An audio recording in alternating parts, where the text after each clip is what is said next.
ഹരേ ഹരേ ഹരേ രാമ രാമ രാമ ഹരേ കൃഷ്ണ കൃഷ്ണ കൃഷ്ണ ഹരേ ഹരേ ഹരേ രാമ ഹരേ രാമ ഹരേ ഹരേ കൃഷ്ണ കൃഷ്ണ കൃഷ്ണ ഹരേ ഹരേ രാമ രാമ ഹരേ ഹരേ കൃഷ്ണ കൃഷ്ണ ഹരേ രാമ രാമ രാമ ഹരേ ഹരേ ഹരേ കൃഷ്ണ കൃഷ്ണ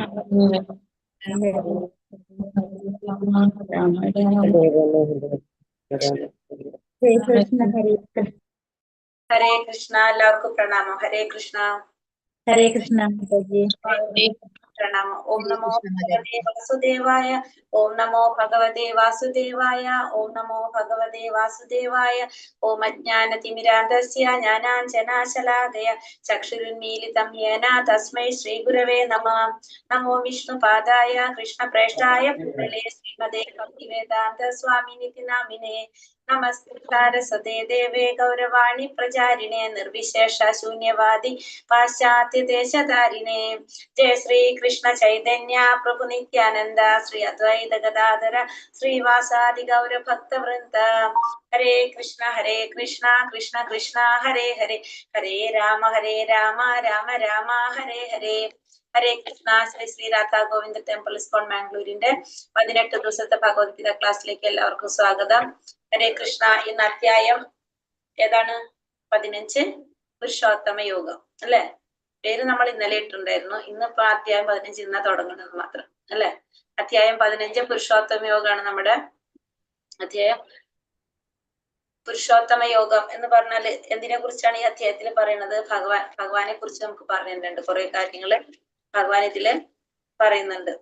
പുരുഷോത്തമനെ കുറിച്ച് പറയാണ്. പുരുഷോത്തമ യോഗത്തെ കുറിച്ച് പറയുന്നുണ്ട് ഈ അധ്യായത്തില്. അതിനു മുന്നേ നമ്മൾ ഇന്നലെ ഏതധ്യായം പഠിച്ച നമ്മള്? അധ്യായം 14 ഏതാണ്? ഭൗതിക പ്രകൃതിയുടെ ത്രിഗുണങ്ങൾ. എന്തൊക്കെയാ പഠിച്ചത് ഇന്നലെ? വേഗം എന്തൊക്കെ പറഞ്ഞല്ലേ നമ്മള്? 3 ഗുണങ്ങൾ. 3 ഗുണങ്ങള്. പിന്നെ ജീവജാലങ്ങളുടെ വേർതിരിവിനെ കുറിച്ച് പഠിച്ചു. പിന്നെ എല്ലാ ആദി ഭഗവാനാണ്, ആദിദേവൻ ഭഗവാനാണ്. എല്ലാ ജീവാത്മാക്കളുടെ പിതാവാണ് ഭഗവാൻ. പിതാവാണെന്ന് പറഞ്ഞു. പിന്നെ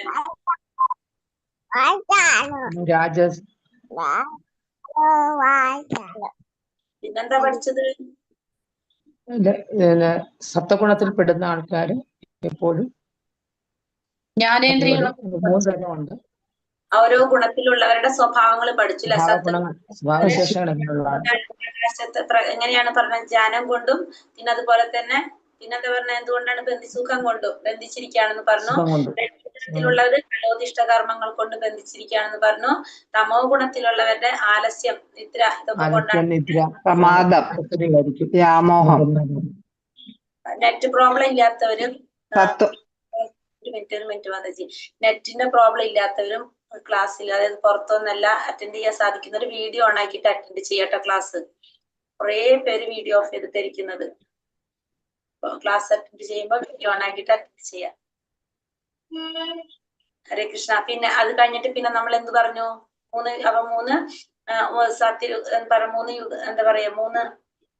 ഗുണങ്ങൾ അല്ലെ. ആ സത്യഗുണത്തിലുള്ളവര് എവിടേക്ക് പോകും? മരണശേഷം അവരെവിടേക്കാ പോകാന്ന് പറഞ്ഞു? അതായത് ദേവന്മാരുടെ ലോകത്ത്, വൈകുണ്ഠ ലോകത്ത്. അതായത് ദേവന്മാരുടെ ലോകം ഉണ്ടല്ലോ, അവർ പ്രാർത്ഥിക്കുന്നവർ അങ്ങനെ പോകും. ഭഗവാനിൽ പ്രാർത്ഥിക്കുന്നത് ഭഗവാനെ പോകും. സത്വഗുണത്തിലുള്ളവര് ഋഷിവര്യന്മാരുടെ ലോകത്തേക്ക്. അതായത് അവരവരുടെ. പിന്നെ രജോ ഗുണത്തിലുള്ളവരോ? രജോ ഗുണത്തിലുള്ളവർ എവിടേക്കാ പോണത്? മറന്നോ? ഫല ഉദ്ദേശിച്ച് കർമ്മങ്ങൾ ചെയ്യുന്നവരുടെ ഇടയിലേക്ക് പോകും. എവിടേക്ക്? ഫല ഉദ്ദേശിച്ച് കർമ്മം ചെയ്യുന്നവരുടെ അടുത്തേക്ക് പോകും. ആസക്തി. അതെവിടെയാണ്? ഭൗതിക പ്രകൃതിയില്. അതെവിടെയാണ്? ഭൗതിക പ്രകൃതി മനസ്സിലായി. അതെവിടെയാണ്? ഭൂമിയിൽ തന്നെ. ഭൂമിയിൽ തന്നെ. ഫലം ഉദ്ദേശിച്ച് കർമ്മം ചെയ്യുന്നവർ എവിടെയുള്ളത്? ഭൂമിയിലാണ്. നമ്മൾ തന്നെയാണ് അതല്ലേ ഫലം ഉദ്ദേശിച്ച് നമ്മൾ കർമ്മം തന്നെ. ചെയ്തിട്ട് അപ്പൊ ഈ ഭൂമിയിൽ വന്ന് ജന്മമെടുക്കും. ുള്ളവര് ഈ ഭൂമിയിൽ വന്നിട്ട് ജന്മം എടുക്കും. തമോ ഗുണത്തിലുള്ളവരോ മൃഗങ്ങളോ പക്ഷികളൊക്കെ താഴ്ന്ന തലങ്ങളിലേക്ക് പോകും അല്ലെ. അങ്ങനെ നമ്മൾ കണ്ടു. പിന്നെന്ത് കണ്ടു? പിന്നെന്താ മനസ്സിലാക്കിയത് ഇന്നലെ? പിന്നെ അർജുന 3 ചോദ്യങ്ങൾ ചോദിക്കുന്നുണ്ടായിരുന്നു ഭഗവാന്റെ അടുത്ത്, ഓർമ്മയുണ്ടോ? എങ്ങനെ ത്രിഗുണങ്ങളെ മറികടക്കാം? അതിനെന്താ ഭഗവാൻ പറഞ്ഞത്? എങ്ങനെ മറികടക്കാൻ പറ്റുന്നോ? എല്ലാം കൊണ്ട് സത്വഗുണം വളർത്തിയത്. എങ്ങനെ മറികടക്കാൻ പറ്റുന്ന പറഞ്ഞ ഭഗവാൻ അർജുനോട്? അതിന് ഉത്തരം എന്താ കൊടുത്തത്? നാമജപം കൊണ്ട്, അത്യുത സേവനവും. ഒരു പ്രത്യേക ഭക്തിയുടെ സേവനം. അതെങ്ങനത്തെ ഏത് പരിസ്ഥിതിയിലും പിഴയ്ക്കാതെ ഭക്തിയുടെ സേവനം ചെയ്യുന്നെന്ന് പറഞ്ഞു അല്ലെ. അങ്ങനെയല്ലേ പറഞ്ഞു? പരിസ്ഥിതിയിലും പിഴയ്ക്കാതെ ഭഗവാനെ സേവിച്ച് അല്ലെ. അപ്പൊ ഏതൊരു പരിസ്ഥിതിയിലും എന്ത് ചെയ്യണം നമ്മൾ? രണ്ടാമത്തെ ശ്ലോകം നോക്കിയാൽ കാണാം. ഏത് പരിസ്ഥിതിയിലും പിഴയ്ക്കാതെ ഭക്തിയുടെ സേവനം ചെയ്യണത് കഴിഞ്ഞാല് ഈ ത്രിഗുണങ്ങളെ മറികടക്കാന്ന് പറഞ്ഞു ഭഗവാൻ അല്ലെ.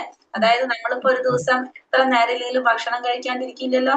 അതേപോലെ നമ്മൾ എന്തും ചെയ്യാതിരിക്കാൻ പാടില്ല? നാമം ജപിക്കാതിരിക്കാൻ പാടില്ല. നാമം ജപിക്കണം. അതായത് സേവനം, ഭഗവാനെ സേവനം ചെയ്യാനായിട്ട് നമ്മൾ എന്ത് ചെയ്തുകൊണ്ടിരിക്കണം. പിന്നെന്താ ചോദിച്ചത്? പിന്നെ വേറെ ചോദിച്ചു, അവരുടെ ലക്ഷണങ്ങൾ ചോദിച്ചു, ആ വ്യക്തിയുടെ പെരുമാറ്റമൊക്കെ ചോദിച്ചു അല്ലെ. ഭഗവാൻ അതൊക്കെ ഡീറ്റെയിൽ ആയിട്ട് പറഞ്ഞു കൊടുക്കുന്നുണ്ടായിരുന്നു. അങ്ങനെയാണ് നമ്മൾ 14ാമത്തെ അധ്യായം അവസാനിപ്പിച്ചത് അല്ലെ. ആണോ? അതെ. എല്ലാവർക്കും ഓർമ്മയുണ്ടോ? മനസ്സിലായ എന്തെങ്കിലും സംശയത്തിന്റെ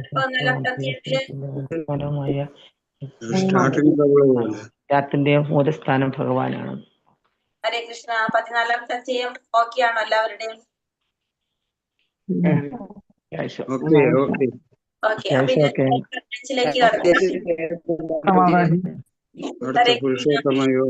മാതാജി ഒരു സംശയം ചോദിച്ചോട്ടാ. മാതാജി 14ാമത്തെ അധ്യായത്തിന്റെ പേരെന്തോന്നാണ്? കാരണം എനിക്കിപ്പോ PDF ആയിട്ട് കിട്ടിയിട്ടില്ല. ഇതിലിട്ട് PDF ഇട്ടിട്ടില്ല. ഞാൻ ഇപ്പം അഞ്ജന മാതാജിയുടെ ചോദിച്ചിട്ടാണ് PDF വാങ്ങിച്ചത്. പ്രകൃതിയുടെ ത്രിഗുണങ്ങൾ. ഭൗതിക പ്രകൃതിയുടെ ത്രിഗുണങ്ങൾ. ഭൗതിക പ്രകൃതിയുടെ ത്രിഗുണങ്ങളാണ് ചാപ്റ്ററിന്റെ പേര്. പക്ഷെ അതിനകത്ത് 14ാമത്തെ അധ്യായം പുരുഷോത്തമ യോഗം അത് 15ാമത്തെ യോഗം. അല്ല, 14ാമത്തെ. തെറ്റിപ്പോയതാണത്. ലിങ്ക് ഇട്ടപ്പോ മാതാജി തെറ്റിപ്പോയതാണ്.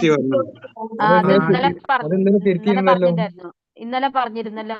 അതെ, ഞാൻ ഇന്നലെ താമസിച്ചാണ് ക്ലാസ്സിൽ കയറിയത്. രണ്ടാമത്തെ കാര്യം എന്ന് പറഞ്ഞാല് PDF അതിനകത്ത് ഇല്ലായിരുന്നു മാതാജി. ഞാൻ പിന്നെ അഞ്ജന മാതാജിയോട് റിക്വസ്റ്റ് ചെയ്ത് PDF വാങ്ങിച്ചായിരുന്നു. ഇന്നലെ ഗ്രൂപ്പിൽ PDF ഇട്ടുണ്ടായിരുന്നില്ലേ? ഇല്ല, 14ാമത്തെ അധ്യായത്തിന്റെ ഉണ്ടായിരുന്നു. PDF ഉണ്ടായിരുന്നു. പക്ഷെ പേര് മാറിപ്പോയതാ. എല്ലാം ഉണ്ട്, എല്ലാം വന്നിട്ട്. അതില് ഹരേ കൃഷ്ണ. എന്തായാലും നോക്കാം, ഞാൻ നോക്കിക്കോട്ടെ കേട്ടോ. എല്ലാ ദിവസവും അത് വീട്ടിൽ കണ്ടില്ലെങ്കിൽ നിങ്ങൾ ചോദിച്ചോളൂന്ന് ചോദിക്കാം. ചിലപ്പോ എങ്ങാനും ഇടുമ്പോ 4 ഗ്രൂപ്പ് ഉണ്ട്. അപ്പൊ ചിലപ്പോ മാതാജി ഭാഗവതത്തിന്റെ ആണ് ഇടാത്തത്. 3 അധ്യായം 3ന്റെ. മാതാജി അതൊക്കെ ഗ്രൂപ്പിലുണ്ട് മാതാജി. 3ാം അധ്യായത്തിന്റെ ഉണ്ടെന്നാണ് തോന്നുന്നത്. നോക്കട്ടെ ഒന്ന് കേട്ടോ. ശരി. ഹരേ കൃഷ്ണ. അപ്പൊ അധ്യായം 15 പുരുഷോത്തമ യോഗം. ഓം നമോ ഭഗവതേ വാസുദേവായ. ശ്രീ ഭഗവാനുവാച.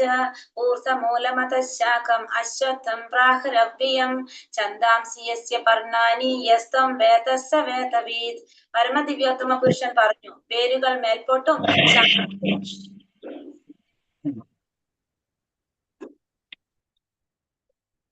ഹരേ കൃഷ്ണ. പരമദിവ്യോത്തമ പുരുഷൻ പറഞ്ഞു, വേരുകൾ മേൽപോട്ടും ശാഖകൾ കീഴ്പോട്ടുമായിട്ട് അശ്വത്ഥമായൊരു അശ്വത്ഥമുണ്ട്. അതിന്റെ ഇലകളാണ് വേദമന്ത്രങ്ങൾ. ഈ വൃക്ഷം എന്തെന്ന് അറിയുന്നവൻ എത്രേ വേദജ്ഞൻ. ഞാൻ പറയുന്നത് കേൾക്കുന്നുണ്ടല്ലോ അല്ലെ? ഉണ്ട് മാതാജി. കേൾക്കുന്നുണ്ട് മാതാജി. ബഹളാണ് ഇവിടെ, അത് ചോദിച്ചത്. അപ്പൊ ഇവിടെ എന്താ നമ്മൾ പറഞ്ഞത്? പരമദിവ്യോത്തമ പുരുഷൻ ഭഗവാൻ പറയാണ്, വേരുകൾ മേൽപോട്ടും ശാഖകൾ കീഴ്പോട്ടുമായിട്ട് അക്ഷയമായ ഒരു അശ്വത്ഥമുണ്ട്. ഇതിനെ കുറിച്ചാണ് പറയുന്നത്. വേരുകൾ മേൽപോട്ട് നമ്മൾ ചിന്തിക്കുക, വേരുകൾ മേൽപോട്ടും ശാഖകൾ കീഴ്പോട്ടുമായിട്ട് അക്ഷയമായൊരു അശ്വത്ഥമുണ്ട്. അശ്വത്ഥം എന്ന് പറഞ്ഞാൽ എന്താണ്? അരയാൽ വൃക്ഷത്തെയാണ് അശ്വത്ഥം എന്ന് പറയുന്നത്. ആ അശ്വത്ഥമുണ്ട്, ഒരു അരയാൽ വൃക്ഷമുണ്ട്. അതിന്റെ ഇലകളാണ് വേദമന്ത്രങ്ങൾ. ആ അശ്വത്ഥ വൃക്ഷത്തിന്റെ, അരയാൽ വൃക്ഷത്തിന്റെ ഇലകള് വേദമന്ത്രങ്ങളാണ്. ആ വൃക്ഷം എന്തെന്ന് അറിയുന്നവനാണ് ആര്? വേദജ്ഞൻ. ആ വൃക്ഷത്തെ കുറിച്ച് അറിയുന്നവൻ വേദജ്ഞനാണ്. അപ്പൊ ഭഗവാൻ പറയാണ്, വേരുകൾ മേൽപോട്ടും ശാഖകൾ കീഴ്പോട്ടുമായി അക്ഷയമായ ഒരു അശ്വത്ഥമുണ്ട്. ആ വൃക്ഷത്തിന്റെ പ്രത്യേകതയാണ് ഇവിടെ നമ്മൾ ശ്രദ്ധിക്കേണ്ടത്. ആ വൃക്ഷത്തിന്റെ വേരുകൾ എവിടേക്കാണ്? മേലോട്ടാണ്, ശാഖകള് താഴേക്കാണ്. അങ്ങനെ ആ ഒരു വൃക്ഷം, അക്ഷയമായിട്ടുള്ള ഒരു വൃക്ഷം, ആ വൃക്ഷത്തിന്റെ പേരാണ് എന്ത്? അശ്വത്ഥം എന്നാണ് ആ വൃക്ഷത്തെ പറയുന്ന. ആ വൃക്ഷം അശ്വത്ഥ വൃക്ഷാണത്. അതിന്റെ ഇലകളാണ് വേദമന്ത്രങ്ങള്. ഈ വൃക്ഷം എന്തെന്നറിയുന്ന, വെള്ളം വെച്ചാ പോരെ കുട്ടുവന്നറ വയ്ക്കാൻ. ഈ വൃക്ഷം എന്തെന്നറിയുന്നവൻ ആരാണ്? ഈ വൃക്ഷം എന്തെന്നറിയുന്നവനാണ് വേദജ്ഞൻ. ആ വൃക്ഷത്തെ കുറിച്ച് അറിയുന്നവൻ വേദജ്ഞനാണ്. അപ്പൊ ഇവിടെ ഏത് വൃക്ഷത്തെ കുറിച്ചാണ് പറയുന്നത്? അരയാൽ വൃക്ഷത്തെ കുറിച്ചാണ് പറയുന്നത്. അരയാൽ വൃക്ഷം എന്ന് പറയുന്നത് എന്തിനോടാണ് ഇവിടെ ഉപമിച്ചിരിക്കുന്നത് വെച്ചാല് ഭൗതികമായ ബന്ധങ്ങളെയാണ് ഇവിടെ പറയുന്നത്. ഈ അരയാൽ വൃക്ഷം എന്ന് പറയുന്നത് ഭൗതിക ബന്ധങ്ങളെയാണ് ഇവിടെ സൂചിപ്പിക്കുന്നത്. അതിനോട് ഉപമിച്ചിരിക്കുന്നത് ഭൗതികമായിട്ടുള്ള ബന്ധങ്ങളോടാണ് ഉപമിച്ചിരിക്കുന്നത്. ആ വൃക്ഷം എങ്ങനെയാണ്? നമ്മൾ പറഞ്ഞല്ലേ, വേരുകൾ മുകളിലോട്ടാണ്, ശാഖകൾ കീഴ്പോട്ടായിട്ടാണ്. അപ്പൊ ഈ ഭൗതിക ബന്ധങ്ങൾ എന്ന് പറയുമ്പോ എന്താണ് സംഭവിക്കുന്നത്? ഈ ഭൗതിക ബന്ധങ്ങൾക്ക് അല്ലെങ്കിൽ ഫലോദിഷ്ട കർമ്മങ്ങൾക്ക് എന്ത് സംഭവിക്കുന്നില്ല? ഫലോദിഷ്ട കർമ്മങ്ങൾ സംബന്ധിച്ചിടത്തോളം അതിനൊരിക്കലും എന്ത് സംഭവിക്കുന്നില്ല? നാശം സംഭവിക്കുന്നില്ല ഈ ഫലോദിഷ്ട കർമ്മങ്ങൾ, അല്ലെ? കാരണം നമ്മള് ഒന്നില്ലെങ്കിൽ ഒരു ശാഖയിൽ നിന്ന് മറ്റൊരു ശാഖയിലേക്ക് അതിങ്ങനെ മാറിക്കൊണ്ടേയിരിക്കുന്നതാണ് ഫലോദിഷ്ട കർമ്മങ്ങൾ. നമ്മൾ ഫലം ആഗ്രഹിച്ചുകൊണ്ട് ചെയ്യുന്ന കർമ്മങ്ങള് ഒന്നിൽ നിന്ന് ഒന്നിലേക്ക് മാറിക്കൊണ്ടേയിരിക്കും. നമുക്ക് അതിനൊരിക്കലും എന്ത് സംഭവിക്കുന്നില്ല? നാശം സംഭവിക്കുന്നില്ല. അപ്പൊ ഈ ഭൗതിക ബന്ധങ്ങൾ, ഭൗതികമായിട്ടുള്ള ഈ ബന്ധത്തിനെയാണ് നമ്മൾ ഈ വൃക്ഷത്തിനോട് ഉപമിച്ചിരിക്കുന്നത്. അപ്പൊ ഇവിടെ നമ്മൾ പറയുന്നത് എന്തിനെ കുറിച്ചാണ്? അരയാൽ വൃക്ഷം എന്ന് പറയുന്നത് ഭൗതിക ബന്ധങ്ങളെയാണ് സൂചിപ്പിക്കുന്നത്. ആ ഫലോദിഷ്ട കർമ്മങ്ങള്, ഫലം ആഗ്രഹിച്ചുകൊണ്ട് ചെയ്യുന്ന കർമ്മങ്ങള് എന്താണ്? അതൊരിക്കലും അതിന് നാശം സംഭവിക്കുന്നില്ല. ഒന്നില്ലെങ്കിൽ ഒന്ന് എന്നുള്ള രീതിയിൽ ഒരു ശാഖയിൽ നിന്ന് മറ്റൊരു ശാഖയിലേക്ക് അത് മാറിക്കൊണ്ടേയിരിക്കുകയാണ് ചെയ്യുന്നത്. ഈ വൃക്ഷത്തിന്റെ ആരംഭം നമ്മൾ പറഞ്ഞു, ഇവിടെ തന്നെ വേരുകൾ മുകളിലേക്കാണ്. വേരുകൾ മുകളിലേക്ക് എന്ന് പറയുമ്പോ ഈ വൃക്ഷത്തിനെ കുറിച്ച് നമ്മൾ പറയുമ്പോൾ നമുക്ക് എന്ത് മനസ്സിലാക്കാം? നമുക്കറിയാവുന്ന വൃക്ഷം എങ്ങനെയാണ്? വേരുകൾ താഴെയും അതിന്റെ ശാഖകളും ഇതൊക്കെ മുകളിലോട്ടാണ്, അല്ലെ? നമ്മൾ കാണുന്ന വൃക്ഷങ്ങളൊക്കെ അങ്ങനെ തന്നെയല്ലേ? നമുക്കറിയാം, നമ്മളെ ചുറ്റും കാണുന്ന വൃക്ഷങ്ങളൊക്കെ അങ്ങനെ തന്നെ. നമ്മൾ ഈ വൃക്ഷം ഇതേ രീതിയിൽ നമുക്ക് ഈ പറയുന്ന രീതിയിൽ വൃക്ഷത്തെ കാണാൻ സാധിക്കും. എവിടെയാണ്? പുഴയുടെ നദിക്കരയിൽ ചെന്ന് നോക്കിക്കഴിഞ്ഞാൽ അതിൽ നിഴലിൽ നമുക്ക് കാണാൻ സാധിക്കില്ല. ഇതേപോലത്തെ രീതിയിൽ നമുക്ക് പറയുന്ന പോലെ കാണാൻ സാധിക്കും. പക്ഷെ നമ്മൾ ഈ ഭൗതിക ലോകത്ത് കാണുന്ന വൃക്ഷങ്ങളൊക്കെ വേരുകൾ താഴോട്ടും ശാഖകൾ മുകളിലോട്ടായിരിക്കും നിൽക്കുന്നത്. അപ്പൊ ആധ്യാത്മിക ലോകത്തില് ഉള്ള വൃക്ഷത്തിന്റെ, ഇപ്പൊ ഈ പറയുന്ന വൃക്ഷങ്ങൾ എന്ന് പറയുന്നത്, നമ്മളിപ്പോ ഇവിടെ കാണുന്ന വൃക്ഷങ്ങള് ആധ്യാത്മിക ലോകത്തിൽ കാണുന്ന വൃക്ഷത്തിന്റെ ഒരു പ്രതിഫലനമാണ് ഈ ഭൗതിക ലോകത്തിൽ കാണുന്നത് പറയാ. ആധ്യാത്മിക ലോകത്തില് വൃക്ഷം എങ്ങനെയാണ് ശരിക്കും? വേരുകൾ മുകളിലോട്ടും ശാഖകൾ കീഴ്പോട്ടുമായിട്ടാണ്. അപ്പൊ അതിന്റെ പ്രതിഫലനമാണ് എവിടെ കാണുന്നത്? ഈ ഭൗതിക ലോകത്തില് കാണുന്നത്. അപ്പൊ ഈ വൃക്ഷത്തിന്റെ നിഴല് എവിടെയാ സ്ഥിതി ചെയ്യുന്നത്? അത് തൃഷ്ണയിലാണ് സ്ഥിതി ചെയ്യുന്നത്. ഈ വൃക്ഷത്തിന്റെ നിഴല് സ്ഥിതി ചെയ്യുന്നത് തൃഷ്ണയിലാണ്. തൃഷ്ണ എന്ന് പറഞ്ഞാൽ എന്താണ്? നമ്മുടെ ആഗ്രഹങ്ങൾ, അല്ലെ? തൃഷ്ണയിലാണ് ഈ വൃക്ഷത്തിന്റെ നിഴല് സ്ഥിതി ചെയ്യുന്നത് എന്നാണ് പറയുന്നത്. അപ്പൊ ഈ വൃക്ഷത്തിന്റെ കുറിച്ച് ഇനിയും പറയുന്നുണ്ട്. ഭക്തിയോഗത്തിന്റെ മഹാത്മ്യത്തെ പറ്റി പ്രതിപാദിച്ചത് കേട്ട ഒരാൾ അപ്പോൾ വേദങ്ങളെ കുറിച്ച് എന്ത് പറയുന്നു എന്ന് ചോദിച്ചേക്കാം. വേദ പഠനത്തിന്റെ ഉദ്ദേശം കൃഷ്ണനെ പറ്റി അറിയുകയാണെന്ന് ഈ അധ്യായത്തിൽ പ്രസ്താവിക്കുന്നു. കൃഷ്ണാവബോധത്തോടെ ഭക്തിയുടെ സേവനത്തിൽ ഏർപ്പെടുന്നത് കൊണ്ട് തന്നെ ഒരാൾ വേദജ്ഞനാകും. അപ്പൊ ഭക്തിയോഗത്തിന്റെ മഹാത്മ്യത്തെ പറ്റി പ്രതിപാദിച്ചത് കേട്ട ഒരാള് അപ്പോൾ ആ വേദങ്ങളെ കുറിച്ച് എന്താണ് പറയുന്നതെന്ന് ചോദിച്ചു കഴിഞ്ഞാൽ വേദങ്ങളുടെ ഉദ്ദേശം എന്താണ്? ഭഗവാനെ കുറിച്ച് അറിയാം. എന്തിലേക്കാണ് നയിക്കുന്നത്? ഭഗവാനിലേക്കാണ് നമ്മളെ നയിക്കുന്നത്. അപ്പൊ ഭഗവാനെ കുറിച്ച് അറിയുക എന്നുള്ളതാണ് എല്ലാ വേദങ്ങളുടെയും ഉദ്ദേശം. ഭഗവാനെ കുറിച്ച് അറിയുക എന്നുള്ളതാണ്. കൃഷ്ണാവബോധത്തോടെ ഭക്തിയുടെ സേവനത്തിൽ ഏർപ്പെടുന്നത് കൊണ്ട് തന്നെ ഒരാൾക്ക് വേദജ്ഞനാകാൻ സാധിക്കും. അപ്പൊ വേദങ്ങളെ കുറിച്ച് അറിയാനായിട്ട് എന്ത് ചെയ്താൽ മതി? കൃഷ്ണാവബോധത്തോടെ ഭക്തിയുടെ സേവനത്തിൽ ഏർപ്പെടുക. ഭഗവാനെ കുറിച്ച് മനസ്സിലാക്കാനായിട്ട് എളുപ്പത്തില് സാധിക്കും. കാരണം എല്ലാ വേദത്തിന്റെയും ഉദ്ദേശം എന്താണ്? ഭഗവാനെ കുറിച്ച് എന്നുള്ളതാണ് എല്ലാതും എവിടേക്കാ നയിക്കുന്നത്? നമ്മളെ ഭഗവാനിലേക്കാണ് എല്ലാം കൊണ്ടുപോകുന്നത് നമ്മളെ. അധശ്ചോർത്ഥം പ്രസുദാസസ്യ ശാഖ ഗുണപ്രവൃത്ത വിഷയപ്രവാളഃ അധശ്ച മൂലാനനുസന്തതാനി കർമാനുബന്ധീനി മനുഷ്യലോകേ. ഈ വൃക്ഷത്തിന്റെ ശാഖകൾ ഭൗതിക പ്രകൃതിയുടെ ത്രിഗുണങ്ങളാൽ പോഷിപ്പിക്കപ്പെട്ട് താഴോട്ടും മേലോട്ടും പടർന്നു കിടക്കുന്നു. ഇന്ദ്രിയ വിഷയങ്ങളാണ് അതിന്റെ ചില്ലകൾ. ഈ വൃക്ഷത്തിന്റെ താഴേക്ക് ഇറങ്ങുന്ന വേരുകളുമുണ്ട്. ഇവ മനുഷ്യ സമുദായത്തിന്റെ ഫലോദിഷ്ട കർമ്മങ്ങളോട് ബന്ധപ്പെട്ടവയാണ്.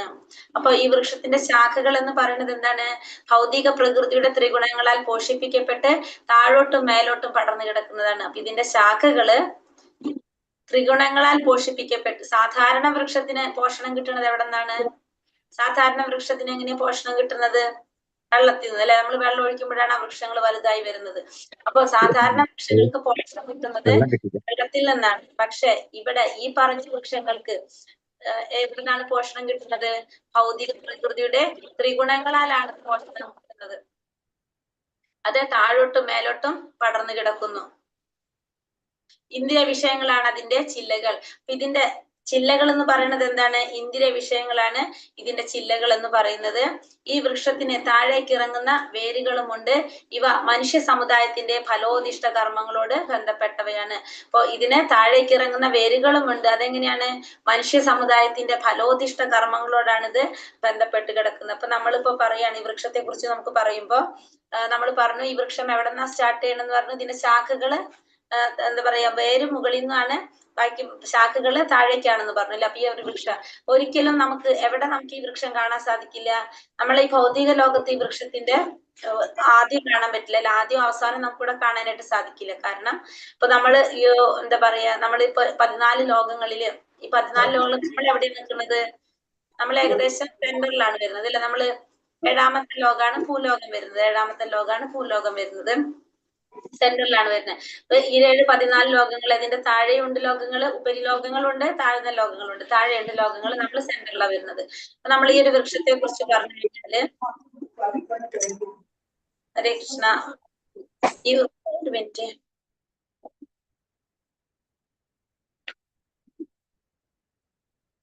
അപ്പൊ നമ്മൾ ഈ വൃക്ഷത്തെ കുറിച്ച് പറഞ്ഞു കഴിഞ്ഞാൽ, ഈ വൃക്ഷം ആരംഭിക്കുന്നത് എവിടെ നിന്നാണെന്ന് പറയുന്നത്, ഇത് ബ്രഹ്മലോകത്ത് നിന്ന് ആരംഭിക്കുന്നതാണ് ഈ വൃക്ഷം. ഈ വൃക്ഷത്തിന്റെ ആരംഭം എവിടെ നിന്നാണ് വരുന്നത്? ബ്രഹ്മാവിന്റെ ലോകത്ത് നിന്ന്, അല്ലെങ്കിൽ സത്യലോകത്ത് നിന്ന്. കാരണം മുകളിൽ നിന്നാണ് ആരംഭിക്കുന്നത്. ഇതിന്റെ നടുക്കത്തെ ഭാഗം, സെന്റർ ഭാഗം, അതായത് ഇതിന്റെ ശാഖകളും ഇതൊക്കെയാണ് എവിടെ കാണുന്നത്? നമ്മൾ ഈ ഭൂമിയിൽ കാണുന്നത്. നമ്മൾ പറഞ്ഞതാണ് ഇത് ഈ വൃക്ഷത്തിന്റെ ഇവിടെ എന്താ പറയാ, ഫലോദിഷ്ട കർമ്മങ്ങള്, ഇന്ദ്രിയ വിഷയങ്ങളാണ് അതിന്റെ ചില്ലകള്. ഈ ഇന്ദ്രിയ വിഷയങ്ങൾ, ചില്ലകളും അതൊക്കെ ഇന്ദ്രിയ വിഷയങ്ങളാണ്. ആ ഭാഗമാണ് എവിടെ വരുന്നുണ്ടാവുക? നമ്മൾ ഈ ഭൂമിയിൽ വരും. ബാക്കി ഭാഗം പിന്നെ എവിടേക്ക് പോകും? താഴേക്ക് പോകും. അപ്പൊ നമുക്ക് ഇതിന്റെ ആദ്യവും കാണാൻ പറ്റില്ല, അവസാനവും കാണാൻ പറ്റില്ല ഈ വൃക്ഷത്തിന്റെ. അപ്പൊ ഈ വൃക്ഷം എന്ന് പറയുന്നത് എന്തിനെയാണ് സൂചിപ്പിക്കുന്നത്? ഈ വൃക്ഷം, ഈ അരയാൽ വൃക്ഷം എന്തിനാ സൂചിപ്പിക്കുന്നത്? ഒരു വൃക്ഷമാണെന്ന് പറയുന്നു, പക്ഷെ സത്യത്തിൽ അത് എന്തിനാ സൂചിപ്പിക്കുന്നത്? ഭൗതിക ബന്ധങ്ങള്, ഭൗതിക പ്രകൃതി ത്രിഗുണങ്ങളെ, ഭൗതിക ബന്ധങ്ങളോട് കൂടിയ ത്രിഗുണങ്ങളെ, ഭൗതിക ത്രിഗുണങ്ങളെയാണ് അത് സൂചിപ്പിക്കുന്നത്. ആ പറഞ്ഞത് ആരാണ് നോക്കുന്നത്? ഇതെന്തിനാ സൂചിപ്പിക്കുന്നത്? കർമ്മങ്ങളോട് ബന്ധപ്പെട്ടവർ. എന്തിനാ സൂചിപ്പിക്കുന്നത്? ഫലോദിഷ്ട കർമ്മങ്ങളോട് ബന്ധപ്പെട്ടത്. ഫലോദിഷ്ട കർമ്മങ്ങളെയാണത് സൂചിപ്പിക്കുന്നത്. കൊണ്ട് ചെയ്യുന്ന അല്ലെങ്കിൽ ഭൗതിക ബന്ധങ്ങളെ, ഭൗതികമായിട്ടുള്ള ബന്ധങ്ങളെയാണ് ഇവിടെ സൂചിപ്പിക്കുന്നത്. ഈ ഭൗതിക ബന്ധങ്ങൾ എങ്ങനെയാണ്? ഭൗതിക ബന്ധങ്ങൾ നമ്മൾ ചെയ്യുന്തോറും ഇങ്ങനെ ചെയ്തുകൊണ്ട് നമ്മൾ ആ ബന്ധങ്ങൾ അങ്ങനെയാണല്ലോ എപ്പോഴും. ആ ബന്ധമല്ല, ബന്ധനമാണ് ശരിക്കും നമുക്ക് ഭൗതികമായിട്ടുള്ള. ഈ ഫലോദിഷ്ട കർമ്മങ്ങൾ ചെയ്യുന്നവർക്ക് ഒരിക്കലും എന്ത് സംഭവിക്കുന്നില്ല? ഒരിക്കലും നാശം സംഭവിക്കുന്നില്ല. ഒരു കർമ്മം അല്ലെങ്കിൽ ഒരു കർമ്മം നമ്മൾ ചെയ്തുകൊണ്ടിരിക്കുക. ഫലോദിഷ്ട കർമ്മങ്ങൾ, ഫലം ആഗ്രഹിച്ചുകൊണ്ട് കർമ്മം ചെയ്യുക, അതിനാണ് ഫലോദിഷ്ട കർമ്മങ്ങൾ എന്ന് പറയുക. ആദ്യം നമ്മൾ എന്ത് ചെയ്യും? ഫലം ആഗ്രഹിച്ചുകൊണ്ട് ഒരു കാര്യം ചെയ്യും. അത് നമ്മൾ നടന്നു കഴിയുമ്പോൾ നമ്മൾ അടുത്ത കാര്യം തുടങ്ങും. അത് നടക്കുമ്പോൾ അടുത്തതിൽ പോകും. അതിപ്പോ അതായത് നമുക്ക് ഉദാഹരണം പറയുകയാണെങ്കിൽ, നമ്മളിപ്പോ ആദ്യം ഒരു വീട് വെക്കാന്ന് വിചാരിക്കും. ഫലോദിഷ്ട കർമ്മം അല്ല, ഫലം ആഗ്രഹിച്ചുകൊണ്ട് കർമ്മം ചെയ്യാണ് നമ്മള്. അപ്പൊ നമ്മൾക്ക് ആഗ്രഹം വരാണ് വീട് വെക്കാനായിട്ട്. അപ്പൊ അതിന് വേണ്ടിയിട്ട് നമ്മൾ എന്ത് ചെയ്യാണ്? കർമ്മങ്ങൾ, പ്രവൃത്തികൾ ചെയ്തുകൊണ്ടിരിക്കും അല്ലെ? അതിനുവേണ്ടി എന്തൊക്കെ നമുക്ക് വേണോ അപ്പൊ അതിന് വേണ്ടിയിട്ട് കഠിനാധ്വാനം ചെയ്തുകൊണ്ടിരിക്കണം. അങ്ങനെ ചെയ്തുകൊണ്ടിരിക്കും. അത് കഴിഞ്ഞു വരുമ്പോ നമ്മൾ അവിടെ തീരുണ്ടോ? അടുത്ത് തുടങ്ങും. വണ്ടി പഠിക്കേണ്ടത്. അപ്പൊ വീണ്ടും എന്താണ്? അതിന്റെ പിന്നാലെ നമ്മൾ നടക്കാണ്. അത് കഴിഞ്ഞാൽ തീരുണ്ടോ? അടുത്ത് തുടങ്ങും. അങ്ങനെ അങ്ങനെ ഓരോരോ ആഗ്രഹങ്ങൾ നമ്മളെ അതൊരിക്കലും നാശം വരുന്നില്ല. അതുകൊണ്ട് ഈ ഭൗതികമായിട്ടുള്ള ആഗ്രഹങ്ങൾക്ക് അല്ലെങ്കിൽ ഫലോദിഷ്ട കർമ്മങ്ങൾക്ക് ഒരിക്കലും നമുക്ക് നാശം വരുന്നില്ല. അതിങ്ങനെ ഒരു കൊമ്പിൽ നിന്ന് അല്ലെങ്കിൽ ഒരു ശാഖയിൽ നിന്ന് അടുത്ത ശാഖയിലേക്ക് അതിങ്ങനെ മാറിക്കൊണ്ടേ ഇരിക്കുന്നതാണ് മനസ്സിലാക്കേണ്ടത് നമുക്ക്. അപ്പൊ ഈ വൃക്ഷം ആരംഭിക്കുന്നത് എവിടെ നിന്നാണ്? ബ്രഹ്മാവിന്റെ ഇരിപ്പിടത്തിൽ നിന്നാണ് ഈ വൃക്ഷം ആരംഭിക്കുന്നത്. എവിടെ നിന്നാണ് ഇത് ആരംഭിക്കുന്നത്? ബ്രഹ്മാവിന്റെ ഇരിപ്പിടത്തിൽ നിന്നാണ്. ഏത് ലോകമാണ് ബ്രഹ്മാവിന്റെ ഇരിപ്പിടം? സത്യലോകം. അല്ലെ? സത്യലോകം അല്ലെങ്കിൽ ബ്രഹ്മലോകത്ത് നിന്നാണ് ഇത് ആരംഭിക്കുന്നത്. അപ്പൊ ആ വൃക്ഷം അവിടെ നിന്ന് ആരംഭിച്ച് അതിന്റെ കുറെ എത്തുമ്പോ എവിടേക്ക് വന്നു? നമ്മളെ ഭൂമിയിൽ കണ്ടു. പിന്നെയും അത് താഴ്ത്തിക്ക് പോയിക്കൊണ്ടിരിക്കും അല്ലെ? അപ്പൊ അങ്ങനെയാണ് വരുന്നത്. അപ്പൊ നമുക്ക് ഈ വൃക്ഷത്തിന്റെ ആരംഭം നമുക്ക് അറിയാൻ സാധിക്കില്ല, അവസാനം നമുക്ക് അറിയാൻ സാധിക്കില്ല. നമുക്ക് എവിടെ മാത്രമേ അറിയുള്ളൂ? സെന്ററിൽ മാത്രമേ അറിയാൻ പറ്റൂ അല്ലെ? അപ്പൊ നമ്മൾ നടുക്കത്തെ ഭാഗം പറഞ്ഞു ഇതിന്റെ ചില്ലകൾ എന്ന് പറയുന്നത് ഇന്ദ്രിയ വിഷയങ്ങളാണെന്ന് പറഞ്ഞു. ആ ഇന്ദ്രിയ വിഷയങ്ങളാണ് എവിടെ വരുന്നത്? ഈ ഭൂമിയില് വരുന്നത് മുഴുവൻ. നമ്മൾ പറഞ്ഞില്ലേ രജോ ഗുണം, അതായത് എന്താ പറഞ്ഞ ഫലം ആഗ്രഹിച്ച് കർമ്മം ചെയ്യുന്നവര്, രജോ ഗുണത്തിലുള്ളവര്, അവരാണ് നമ്മൾ എവിടെ ജന്മം എടുക്കാന്ന് പറഞ്ഞു? ഈ ഭൂമിയിൽ ജന്മം എടുക്കാന്ന് പറഞ്ഞു അല്ലെ? ഇന്ദ്രിയ വിഷയങ്ങളാണ് ഇതിന്റെ ചില്ലകൾ എന്ന് പറയുന്നത്. ഇന്ദ്രിയ വിഷയങ്ങൾ വെച്ചാൽ നമ്മൾ ഇന്ദ്രിയങ്ങളുമായിട്ട് ബന്ധപ്പെട്ട കാര്യങ്ങളാണ് കൂടുതൽ ചെയ്യുന്നത്. രൂപം അസ്യേഹ തഥോപലഭ്യതേ പ്രതിഷ്ഠ അശ്വത്ഥമേനം തഥാ പദം പരിമാർഗിതവ്യം യസ്മിൻ ഗതാന നിവർത്തന്തി ഭൂയഃ തമേവ ചാദ്യം പുരുഷം പ്രപദ്യേ യത്ര പ്രവൃത്തി പ്രസുതാ പുരാണി. ഈ വൃക്ഷത്തിന്റെ യഥാർത്ഥ രൂപം ഈ ലോകത്തിൽ കാണുകയില്ല. അതിന്റെ ആരംഭമോ അവസാനമോ അടിസ്ഥാനമോ കണ്ടെത്താനാവില്ല. കാരണം നമ്മൾ പറഞ്ഞു ഈ വൃക്ഷം തുടങ്ങുന്നത് എവിടെ നിന്നാണ്? ഈ വൃക്ഷം തുടങ്ങുന്നത് എവിടെ നിന്നാണ്? അല്ലെ? അതുകൊണ്ട് തന്നെ ഈ വൃക്ഷത്തിന്റെ ആരംഭം നമുക്ക് യഥാർത്ഥ രൂപം ലോകത്തിൽ കാണാൻ സാധിക്കും.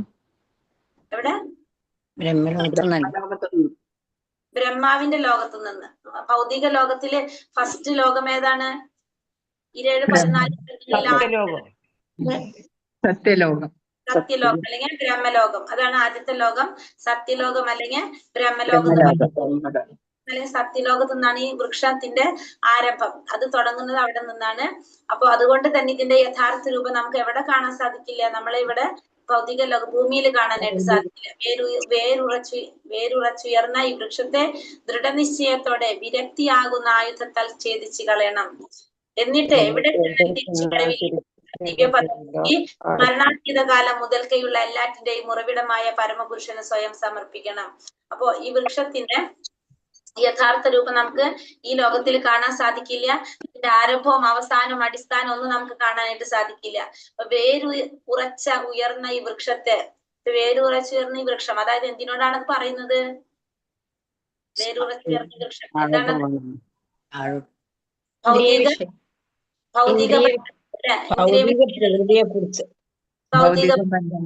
ഭൗതിക പ്രകൃതിയും ഭൗതിക ബന്ധങ്ങളും തമ്മിൽ വ്യത്യാസമുണ്ട്. ഭൗതിക പ്രകൃതിയും ഭൗതിക ബന്ധങ്ങളും തമ്മിൽ വ്യത്യാസമുണ്ട്. ഭൗതിക പ്രകൃതിയല്ല ഭൗതിക ബന്ധത്തെയാണ് ഇവിടെ പറയുന്നത്. കാരണം നമ്മുടെ ഭൗതികമായിട്ടുള്ള ആഗ്രഹങ്ങൾ, അതാണ് ഇവിടെ നമ്മൾ പറയുന്നത്. അപ്പൊ ആ ആഗ്രഹങ്ങളെ നമ്മൾ എന്ത് ചെയ്യണം? വിരക്തിയാകുന്ന ആയുധത്താൽ ഛേദിച്ച് കളയണം. നമ്മൾ അതിനെ ഛേദിച്ച് കളയണം. നമ്മൾ അതിനെ എന്ത് ചെയ്യണം? കട്ട് ചെയ്ത് കളയണം നമ്മള്. എന്നിട്ട് എവിടെ ചെന്നാൽ തിരിച്ചു വരവില്ലയോ ആ ദിവ്യപദം പോയി കാലം മുതൽക്കുള്ള എല്ലാറ്റിന്റെയും ഉറവിടമായ പരമപുരുഷന് സ്വയം സമർപ്പിക്കണം. എവിടെ ചെന്നാലാണ് നമുക്ക് തിരിച്ചു വരവില്ലാത്തത്? ഭഗവാന്റെ അടുത്തേക്ക്, ദിവ്യപദം പോകണം. ആ ലോകത്തിനൊരു പേരാണ് അല്ലെ? എവിടെ ഗോലോക വൃന്ദാവനത്തിൽ. അതായത് സ്മരണാതീത കാലം മുതൽക്കെയുള്ള എല്ലാറ്റിന്റെയും ഉറവിടമായ പരമപുരുഷനെ സ്വയം സമർപ്പിക്കണം. അപ്പൊ എവിടെ ചെന്നാലാണ് തിരിച്ചു വരവില്ലാത്തത്? ആ ദിവ്യപദം പോയിട്ട് എല്ലാറ്റിന്റെയും ഉറവിടമായിട്ടുള്ള പരമപുരുഷനെ സ്വയം സമർപ്പിക്കണം. അങ്ങനെ നമുക്ക് എന്ത് ചെയ്യാൻ പറ്റുള്ളൂ? ഈ വൃക്ഷത്തിൽ നിന്ന് രക്ഷപ്പെടാനായിട്ട്, അതായത് ഈ ഭൗതികമായിട്ടുള്ള ആ ഫലോദിഷ്ടമായിട്ടുള്ള ആഗ്രഹങ്ങൾ അല്ലെങ്കിൽ ഭൗതിക ബന്ധത്തിൽ നിന്ന് രക്ഷപ്പെടാനായിട്ട് നമ്മൾ എന്ത് ചെയ്യണം? മുറിച്ച് കളയണം, ഛേദിച്ച് കളയണം. ഏതിങ്ങനെ? ദൃഢനിശ്ചയം വിരക്തിയാകുന്ന ആയുധം കൊണ്ട് ഛേദിച്ച് കളയണം. നമുക്ക് ഇതിനോട് ആഗ്രഹം ഇല്ലാതിരിക്കുക. കൃഷ്ണാവബോധം കൊണ്ടേ അത് സാധിക്കുള്ളൂ. അപ്പൊ കൃഷ്ണാവബോധത്തിൽ ആസക്തി കൂടുന്തോറും ഈ ഭൗതികമായിട്ടുള്ള കാര്യങ്ങളോട് നമുക്ക് എന്ത് വരാണ്, നമുക്ക് വിരക്തി വന്നുകൊണ്ടിരിക്കും. അപ്പൊ അതിന് നമ്മൾ ചെയ്യേണ്ടത് ഇതിനെ വിരക്തിയാകുന്ന ആയുധം കൊണ്ട് ഛേദിച്ചുള്ള. അതിന് എങ്ങനെ സാധിക്കുള്ളൂ, നമുക്ക് ഭഗവാനിലുള്ള ആസക്തി വരാം, അത് സാധിച്ചു വരുന്നത്. ഞാൻ എന്റെ പിതാവിന്റെ പുത്രൻ, പിതാവ് ഇന്നയാളുടെ പുത്രൻ എന്നിങ്ങനെ ആരാഞ്ഞു പോയാൽ ഒടുവിൽ ബ്രഹ്മാവിന് പിറവി കൊടുത്ത ഗർഭോദകശായി വിഷ്ണുവിലും എത്താം, പിന്നെ ശ്രീ ഭഗവാനിലും. അപ്പൊ നമ്മള് ഈ വേര് അന്വേഷിച്ചു പോണ പോലെ നമുക്ക് ഇപ്പൊ നമ്മൾ പറഞ്ഞല്ലോ, ഈ വൃക്ഷത്തിന്റെ വേര് തുടങ്ങുന്നത് എവിടെ നിന്നാണ്, ബ്രഹ്മലോകത്ത്. ഇപ്പൊ നമ്മളെ പറ്റി പറയാണ്, നമ്മൾ എങ്ങനെ പറഞ്ഞ നമ്മളെ പറ്റി അന്വേഷിച്ചു പോയി കഴിഞ്ഞാല് നമ്മൾ ആരാണ്, നമ്മളെ അച്ഛന്റെ പേര് പറയും, നമ്മള് ഇന്ന അച്ഛന്റെ മകനാണ് ഞാൻ. അത് കഴിഞ്ഞിട്ട് ആ അച്ഛൻ ആരുടെ മകനാണ്, അച്ഛന്റെ അല്ല, അങ്ങനെ ഓരോരുത്തരുടെ അച്ഛന്റെ പേര് നോക്കി നോക്കി പോയി കഴിഞ്ഞാൽ നമ്മൾ ലാസ്റ്റ് എവിടേക്ക് എത്തും, ബ്രഹ്മാവിലെത്തും. ബ്രഹ്മാവിന്റെ അവിടെ നമുക്ക് എവിടെ എത്താം, ഭഗവാനിലെത്താം. കാരണം നമ്മൾ ഇന്നലെ പറഞ്ഞു ഭഗവാനാണ് അഹം ബീജ പ്രദാപിത, എല്ലാവർക്കും ബീജം പ്രദാനം ചെയ്ത ആരാണ്, ഭഗവാനാണെന്നല്ലേ. അപ്പൊ നമ്മുടെ പിതാവ് ആരാണ്, ഇങ്ങനെ ഓരോ ബാക്കിലേക്ക് പോയി കഴിഞ്ഞാൽ നമ്മൾ ലാസ്റ്റ് എവിടേക്ക് എത്തുന്നത്, ഭഗവാനിലേക്കാണ് നമ്മൾ എത്തുന്നത്. അപ്പൊ നമുക്ക് എത്താൻ ഇവിടെ അന്വേഷണം അവസാനിക്കും. പിന്നെ അതിന്റെ അപ്പുറത്തേക്ക് ഉണ്ടോ, ഇല്ല, ഭഗവാൻ വരെ ഉണ്ടല്ലോ. അപ്പൊ ഭഗവാനാണ് നമുക്ക് ബീജം പ്രദാനം ചെയ്ത് എന്നുള്ള സത്യത്തിൽ ഭഗവാൻ പറഞ്ഞു തന്നു. അപ്പൊ ലാസ്റ്റ് നമ്മൾ എവിടേക്ക് എത്തുന്നത്, ഭഗവാനിലേക്ക് എത്തും. അപ്പൊ അന്വേഷണം അവിടെ അവസാനിക്കുകയും ചെയ്യും. ഭഗവത് ജ്ഞാനമുള്ളവരുടെ സഹവാസം കൊണ്ട് വേണം ഈ വൃക്ഷത്തിന്റെ ആരംഭമാകുന്ന പരമദിവ്യോത്തമ പുരുഷനെ ആരാഞ്ഞറിയാൻ. അതറിഞ്ഞ ഒരാൾക്ക് ഈ മായികമായ നിഴലിനോട് ആസക്തി ഉണ്ടാവില്ല. അപ്പൊ ഇത് നമ്മൾ ചെയ്യാനായിട്ട് ഈ വൃക്ഷത്തിന്റെ ഭഗവത് ജ്ഞാനമുള്ളവരുടെ സഹവാസം കൊണ്ട് വേണം ഈ വൃക്ഷത്തിന്റെ ആരംഭമാകുന്ന ദിവ്യോത്തമ പുരുഷനെ അറിയാനായിട്ട്. അപ്പൊ നമ്മൾ ഈ വൃക്ഷത്തിന്റെ ആരംഭം അറിയാൻ വേണ്ടിട്ട് നമ്മൾ പോയി കഴിഞ്ഞാല് നമുക്ക് പോകാനുള്ള വഴി ആരിലൂടെ കിട്ടുക, ഇത് പോയവർക്ക് അറിയാൻ സാധിക്കും അല്ലെ. ഒരു സ്ഥലത്ത് പോകുമ്പോ ആദ്യം പോയവരുടെ കൂടെ പോയി കഴിഞ്ഞാൽ നമുക്ക് എളുപ്പത്തിൽ എത്താൻ സാധിക്കും. കാരണം അവർക്ക് ഓൾറെഡി വഴി അറിയുന്നവരായിരിക്കും. അത് അറിയുന്നവരെ കൂടെ നമുക്ക് വേഗം എത്താൻ പറ്റും. അല്ലെങ്കിൽ നമ്മൾ സ്വയം കണ്ടുപിടിച്ച് മറ്റുള്ളവരോട് ചോദിച്ചു പോകുമ്പോൾ എന്താണ്, സമയം പിടിക്കും, ചിലപ്പോൾ എത്തണമെന്നില്ല. അപ്പൊ അതേപോലെ തന്നെ നമ്മളും ഇതേപോലെ തന്നെ അന്വേഷിച്ചു കഴിഞ്ഞാല് ആരെ കൂടെ അറിയേണ്ടത്, എങ്ങനെയാ അന്വേഷിക്കേണ്ടത്, ഭഗവാന്റെ ജ്ഞാനമുള്ളവരുടെ സഹവാസം കൊണ്ട്, അതായത് ഭഗവാനെ സാക്ഷാത്കരിച്ച ഭഗവത് ജ്ഞാനം നേടിയ ഒരു വ്യക്തിയുടെ സഹവാസം കൊണ്ട് വേണം നമ്മൾ എന്ത് ചെയ്യാൻ, ഈ വൃക്ഷത്തിന്റെ ആരംഭത്തെ കുറിച്ച് അറിയാനായിട്ട്. അങ്ങനെ മനസ്സിലാക്കി കഴിഞ്ഞാൽ ആ വ്യക്തിക്ക് എന്തുണ്ടാവില്ല, മായികമായ നിഴലിനോട് ഒരിക്കലും ആസക്തി ഉണ്ടാകില്ല. അങ്ങനെ ജ്ഞാനം കൊണ്ട് ഈ മായാവൃക്ഷത്തോടുള്ള ബന്ധമറുത്ത് യഥാർത്ഥ വൃക്ഷത്തിൽ സ്ഥിതി ചെയ്യാൻ കഴിയും. അപ്പൊ ജ്ഞാനം കൊണ്ട് നമുക്ക് എന്ത് ആർക്കാൻ സാധിക്കും, ഈ വൃക്ഷത്തിനോടുള്ള ബന്ധം മറുക്കാനും യഥാർത്ഥ വൃക്ഷത്തിൽ സ്ഥിതി ചെയ്യാനായിട്ടും നമുക്ക് സാധിക്കും. നിർമാനമോഹാഞ്ചിത സംഘതോഷ അധ്യാത്മ നിത്യ വിനിവൃത്ത കാമഃ ദ്വന്ദ്വൈർവിമുക്ത സുഖദുഃഖ സംചയർഗച്ഛന്തി മൂഢപദമവ്യയം തത് മിഥ്യാജ്ഞാന മായാമോഹം ദുസംസർഗം എന്നീ ദോഷങ്ങളോട്. ഹരേ കൃഷ്ണ. മിഥ്യാഭിമാനം, മായാമോഹം, ദുസംസർഗം എന്നീ ദോഷങ്ങൾ ഒഴിഞ്ഞ് ഭൗതിക തൃഷ്ണയിൽ പെടാതെ സനാതന തത്വത്തെ അറിഞ്ഞ് സുഖദുഃഖാദികളായ ദ്വന്ദ്ങ്ങളിൽ നിന്ന് മോചിതരായി വിഭ്രാന്തരാകാതെ പരമപുരുഷന് സ്വയം സമർപ്പിക്കുന്നത് എങ്ങനെയെന്ന് അറിയാവുന്നവർ പരമമായ ശാശ്വത സാമ്രാജ്യം പ്രാപിക്കും. എല്ലാവർക്കും ഞാൻ പറയുന്ന കേൾക്കുന്നുണ്ടോ എല്ലാവർക്കും, അതോ കട്ടാവുന്നുണ്ടോ? കട്ടാകുന്നുണ്ട് മേഡം, മാതാജി.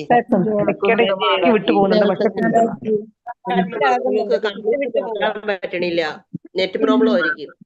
എന്റെ വോയിസ് ബ്രേക്ക് ആവുന്നുണ്ടോ? ബ്രേക്ക് ആവുന്നുണ്ട്. ചോട്ടിക്കൊണ്ട് കയറുന്നതേ നോക്കി.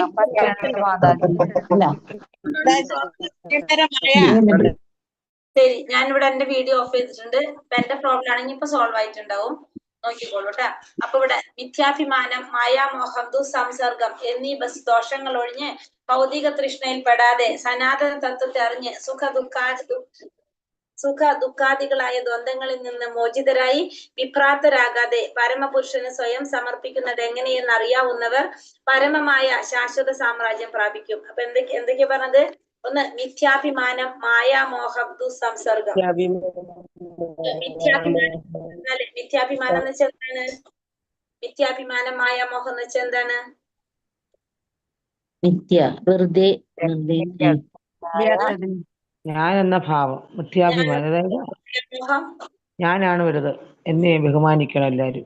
മിഥ്യാഭിമാനം. മിഥ്യാഭിമാനം മായാമോഹം എന്ന് വെച്ചിട്ടുണ്ടെങ്കിൽ ഇപ്പൊ ഞാനാണ് ഏറ്റവും വലുത് അല്ലെ. മിഥ്യാഭിമാനം വെച്ചിട്ടുണ്ടെങ്കിൽ നമുക്ക് ഒരു അഭിമാനം, തെറ്റായ ഒരു അഭിമാനം, അതായത് ഞാനെന്ന ഭാവം. അതേപോലെ തന്നെ മായാമോഹം എന്ന് വെച്ചാൽ എല്ലാവരും എന്നെ ബഹുമാനിക്കണം, എന്നെ എല്ലാവരും ആദരിക്കണം എന്ന ഒരു രീതി അല്ലെ. പിന്നെ അതുപോലെ തന്നെ ദുസ്സംസർഗം, അതായത് ഭക്തന്മാരെല്ലാവരും അല്ലാത്തവരുമായിട്ടുള്ള ഈ 3 കാര്യങ്ങൾ, ആ 3 ദോഷങ്ങളിൽ നിന്നൊഴിഞ്ഞ് ഭൗതിക തൃഷ്ണയിൽ പെടാതെ സനാതന തത്വത്തെ കുറിച്ച് അറിഞ്ഞ് സുഖദുഃഖാദികളായ ദ്വന്ദ്ങ്ങളിൽ നിന്നും മോചിതരായി വിഭ്രാന്തരാകാതെ പരമപുരുഷന് സ്വയം സമർപ്പിക്കുന്നത് എങ്ങനെയെന്ന് അറിയാവുന്നവർക്ക് പരമമായ ശാശ്വത സാമ്രാജ്യം പ്രാപിക്കാം. അപ്പൊ എങ്ങനെയുള്ളവർക്കാണ് പരമമായ ശാശ്വത സാമ്രാജ്യം പ്രാപിക്കാൻ സാധിക്കുന്നത്? മിഥ്യാഭിമാനം, മായാമോഹം, ദുസ്സംസർഗം, ഇത്തരത്തിലുള്ള ദോഷങ്ങളിൽ നിന്നൊഴിഞ്ഞ് ഭൗതികമായ തൃഷ്ണയിൽ ഒന്നും പെടാതെ, ഭൗതികമായിട്ടുള്ള തൃഷ്ണകളില് ഒന്നിലും പെടാതെ എന്ത് ചെയ്യാം? നമ്മള് ദുഃഖങ്ങൾ എന്ന് പറഞ്ഞാൽ ദ്വന്ദ്ങ്ങളിൽ നിന്നൊക്കെ മോചിതനായിട്ട് ഭഗവാന് സ്വയം സമർപ്പിക്കുക. അങ്ങനെയുള്ളവർക്ക് പരമമായ ശാശ്വത സാമ്രാജ്യം പ്രാപിക്കാനായിട്ട് സാധിക്കുന്നതാണ് ഇവിടെ പറയുന്നത്. അപ്പൊ ഇനി ഇതുവരെ 5 വരെയുള്ള ശ്ലോകങ്ങളില് ഭഗവാൻ എന്താണ് ഈ ഭൗതിക ക്ലേശങ്ങളിൽ നിന്ന് മുക്തി നേടാനുള്ള പ്രക്രിയയാണ് നമുക്ക് പറഞ്ഞു തന്നത് അല്ലെ. എന്താണ് ഭഗവാൻ പറഞ്ഞ പ്രക്രിയ? ഇവിടെ എന്താ പറഞ്ഞത്? എന്താ നമ്മൾ പറഞ്ഞത്? നമ്മൾ ഈ പറഞ്ഞ ദ്വന്ദ്ങ്ങളൊക്കെ ഉപേക്ഷിച്ച്, അതായത് മിഥ്യാഭിമാനം, മായാമോഹം, ദുസ്സംസർഗം, നമ്മൾ ഇതൊക്കെ ഉപേക്ഷിച്ച് അതുപോലെ തന്നെ എന്ത് ചെയ്യണം? ഭൗതികമായിട്ടുള്ള ആഗ്രഹങ്ങൾ അല്ലെ, വിരക്തി, അതില് വിരക്തി ഉണ്ടാക്കുക. നമ്മൾ ഭഗവാൻ പറഞ്ഞത് അതാണ് അല്ലെ. അതിന് എന്തുകൊണ്ട്? വിരക്തിയാകുന്ന ആയുധം കൊണ്ട് ഛേദിക്കാനാണ് പറഞ്ഞത് അല്ലെ. എന്താ പറഞ്ഞത്? വിരക്തിയാകുന്ന, ദൃഢനിശ്ചയത്തോടെ വിരക്തിയാകുന്ന ആയുധം കൊണ്ട് ഛേദിച്ച് കളയുക. എന്നിട്ട് എവിടെ ചെന്നാലാണ് തിരിച്ചു വരണ്ടാത്തത്? ആ സ്ഥലത്ത് അവിടേക്ക് എത്താനായിട്ട്, ആ ഉറവിടമായ ഭഗവാന്റെ ഉറവിടമായിട്ടുള്ള ഏതാണ്? ഗോലോക വൃന്ദാവൻ അല്ലെ. അവിടെ പരമപുരുഷന് സ്വയം സമർപ്പിക്കാനായിട്ട്. അപ്പൊ ഇത് ഇത്തരം നമുക്ക് പറഞ്ഞു തന്നത് അപ്പൊ ഭൗതിക ക്ലേശങ്ങളിൽ നിന്ന് മുക്തി നേടാനുള്ള പ്രക്രിയകളാണ് ഈ പറഞ്ഞത്. അടുത്ത ശ്ലോകം മുതൽ, 6ാമത്തെ ശ്ലോകം മുതൽ പുരുഷോത്തമ യോഗത്തെ കുറിച്ചാണ് 6ാമത്തെ ശ്ലോകം തൊട്ട് പറയുന്നത്. നമുക്ക് നോക്കാം. ന തത്ഭാസയതേ സൂര്യോ ന ശശാങ്ക ന പാവകഃ ന യത്കൃത്വാ ന നിവർത്തന്തെ തഥാ മാ പരമം മമ.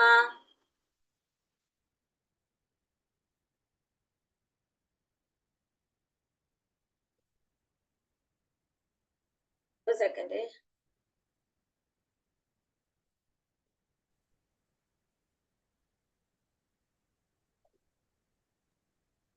കേൾക്കുന്നില്ല മാതാ. ഒരു സെക്കൻഡ് മാതാജി. ഹരേ കൃഷ്ണ മാതാജി. മഴ ഇവിടെയൊക്കെ ഭയങ്കര മഴ. ഹരേ കൃഷ്ണ. ഭക്തിശാസ്ത്രി ക്ലാസിന്റെ ലിങ്ക് ഇതല്ല. ഹരേ കൃഷ്ണ, വേറെ ലിങ്ക് ആണേ. ഒന്ന് ഗ്രൂപ്പ് ചെക്ക് ചെയ്തോളൂ, കയറിയിട്ടുണ്ട് ആരെങ്കിലും ഉണ്ടെങ്കിൽ.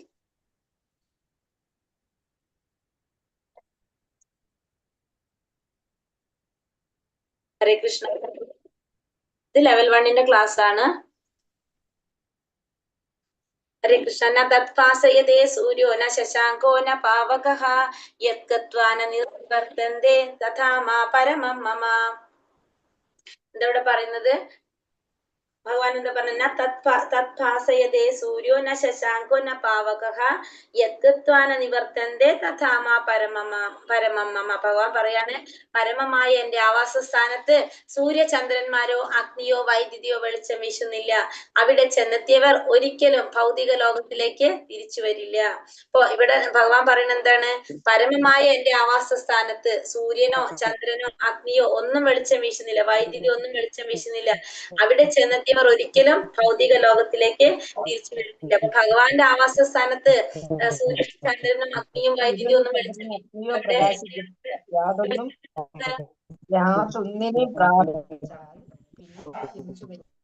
ഭൗതിക ലോകത്തിലേക്ക് അവിടെ ചെന്നെത്തി കഴിഞ്ഞാൽ ഭൗതിക ലോകത്തിലേക്ക് തിരിച്ചു വരുന്നുണ്ടാവില്ല.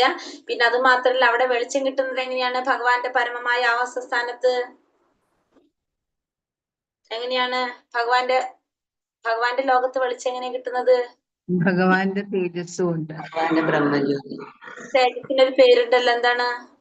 ബ്രഹ്മജ്യോതി. ഭഗവാന്റെ ആ ബ്രഹ്മജ്യോതിയിലൂടെയാണ് ഇവിടെ പ്രകാശം ലഭിക്കുന്നത്. ഭഗവാന്റെ ആവാസ സ്ഥാനങ്ങളില് പ്രകാശം ലഭിക്കുന്നത്. എല്ലാം സ്വയം പ്രകാശിതങ്ങളാണ് അവിടെ. കാരണം ഭഗവാന്റെ ലോകത്ത് ഭഗവാന്റെ ബ്രഹ്മജ്യോതിയിൽ നിന്നാണ് അവിടെയൊക്കെ പ്രകാശം പരത്തുന്നത്. അവിടെ ചെന്നെത്തി കഴിഞ്ഞാൽ ഈ ഭൗതിക ലോകത്തിലേക്ക് നമ്മൾ തിരിച്ചു വരേണ്ടതായിട്ടും വരുന്നില്ല. ഇനി ഭഗവാൻ എന്താ പറയണത്? മാമേ വംശോ ജീവ ലോകേ ജീവഭൂതാസനാതനഃ മനഃഷ്ടാനിന്ദ്രിയാണി പ്രകൃതിസ്ഥാനി കർഷതി.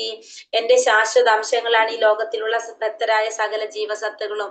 വ്യക്തമായ ജീവിതം നയിക്കുകയാൽ മനസ്സുൾപ്പെടെയുള്ള 6 ഇന്ദ്രിയങ്ങൾ ഉപയോഗിച്ച് അവർ കഠിനാധ്വാനം ചെയ്യുന്നു. അപ്പൊ എന്റെ ശാശ്വത അംശങ്ങളാണ് ഈ ലോകത്തിലുള്ള വ്യക്തരായ സകല ജീവാത്മാക്കളും. അപ്പൊ സകല ജീവാത്മാക്കളും ഭഗവാന്റെ തന്നെ ശാശ്വത അംശങ്ങളാണെന്നാണ് ഭഗവാൻ പറയുന്നത്. വ്യക്തമായ ജീവിതം നയിക്കുന്നത് കൊണ്ട് തന്നെ മനസ്സുൾപ്പെടെയുള്ള 6 ഇന്ദ്രിയങ്ങൾ ഉപയോഗിച്ച് ഇവരെന്ത് ചെയ്യാണ്? ഇപ്പൊ ഭഗവാൻ പറയുന്നതാണ് ഇവിടെ, ഭഗവാന്റെ ശാശ്വത അംശങ്ങളാണ് ഈ ലോകത്തിലുള്ള ഈ ഭൗതിക ലോകത്തിലെ എല്ലാ ജീവസത്തുകളും ഭഗവാന്റെ ശാശ്വത അംശങ്ങളാണ്. എത്ര ജീവസത്തുകളുണ്ട്? ജീവാത്മാക്കൾ എത്ര തരമുണ്ട്? 84 ലക്ഷം ജീവാത്മാക്കളുണ്ട് അല്ലെ. അത് എല്ലാം ഭഗവാന്റെ തന്നെ ശാശ്വത അംശമാണ്. വ്യക്തമായ ജീവിതം നയിക്കുന്നത് കൊണ്ട് എന്താ സംഭവിക്കുന്ന? അവർക്ക് മനസ്സുൾപ്പെടെയുള്ള 6 ഇന്ദ്രിയങ്ങൾ. മനസ്സുൾപ്പെടെയുള്ള 6 ഇന്ദ്രിയങ്ങൾ എന്ന് പറയുമ്പോ ഏതാണ്? നമുക്ക് 5 ഇന്ദ്രിയല്ലോ അറിയുള്ളൂ. പിന്നെ 6ാമത്തെ ഇന്ദ്രിയം ഏതാണ് ഇപ്പോൾ പറയുന്നത്?